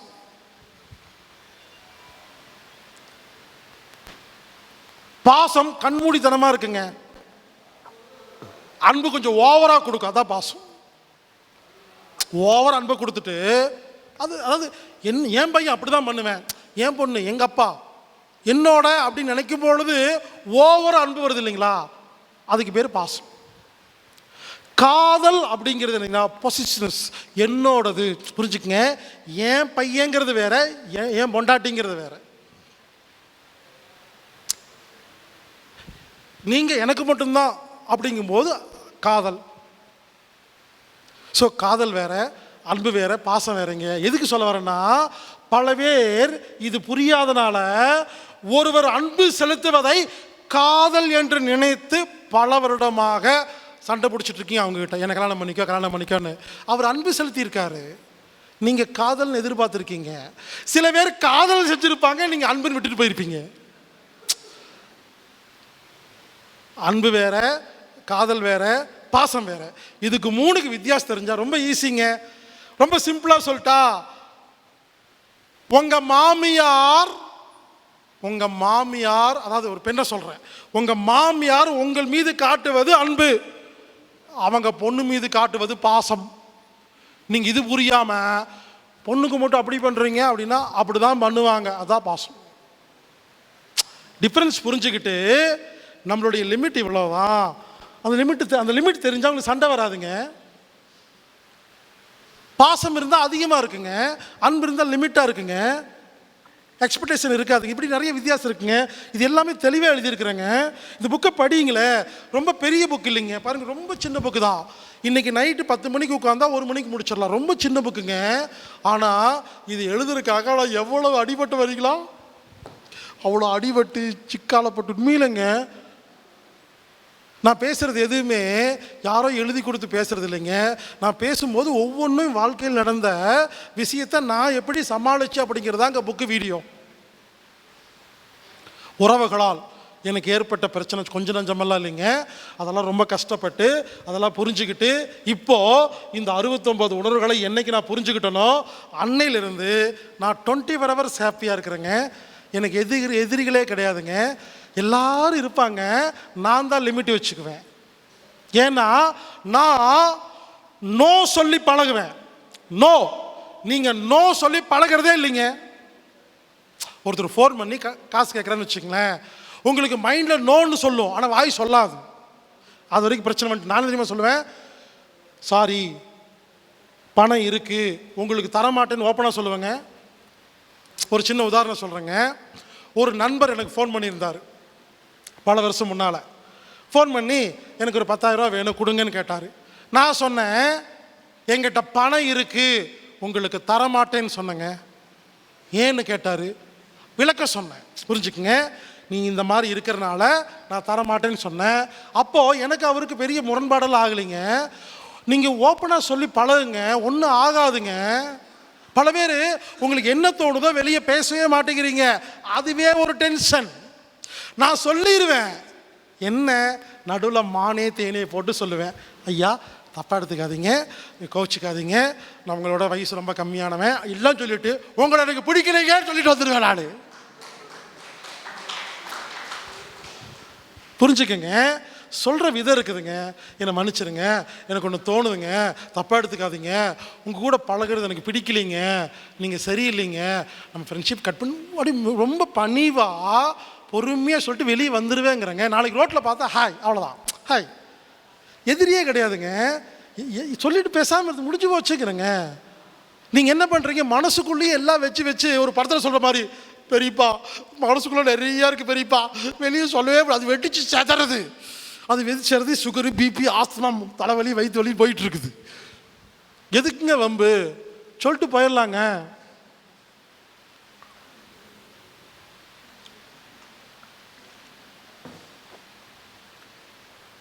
எனவே இந்த ஃபீலிங்ஸ் ஆஃப் இந்தியா என்ற இந்த புத்தகத்தை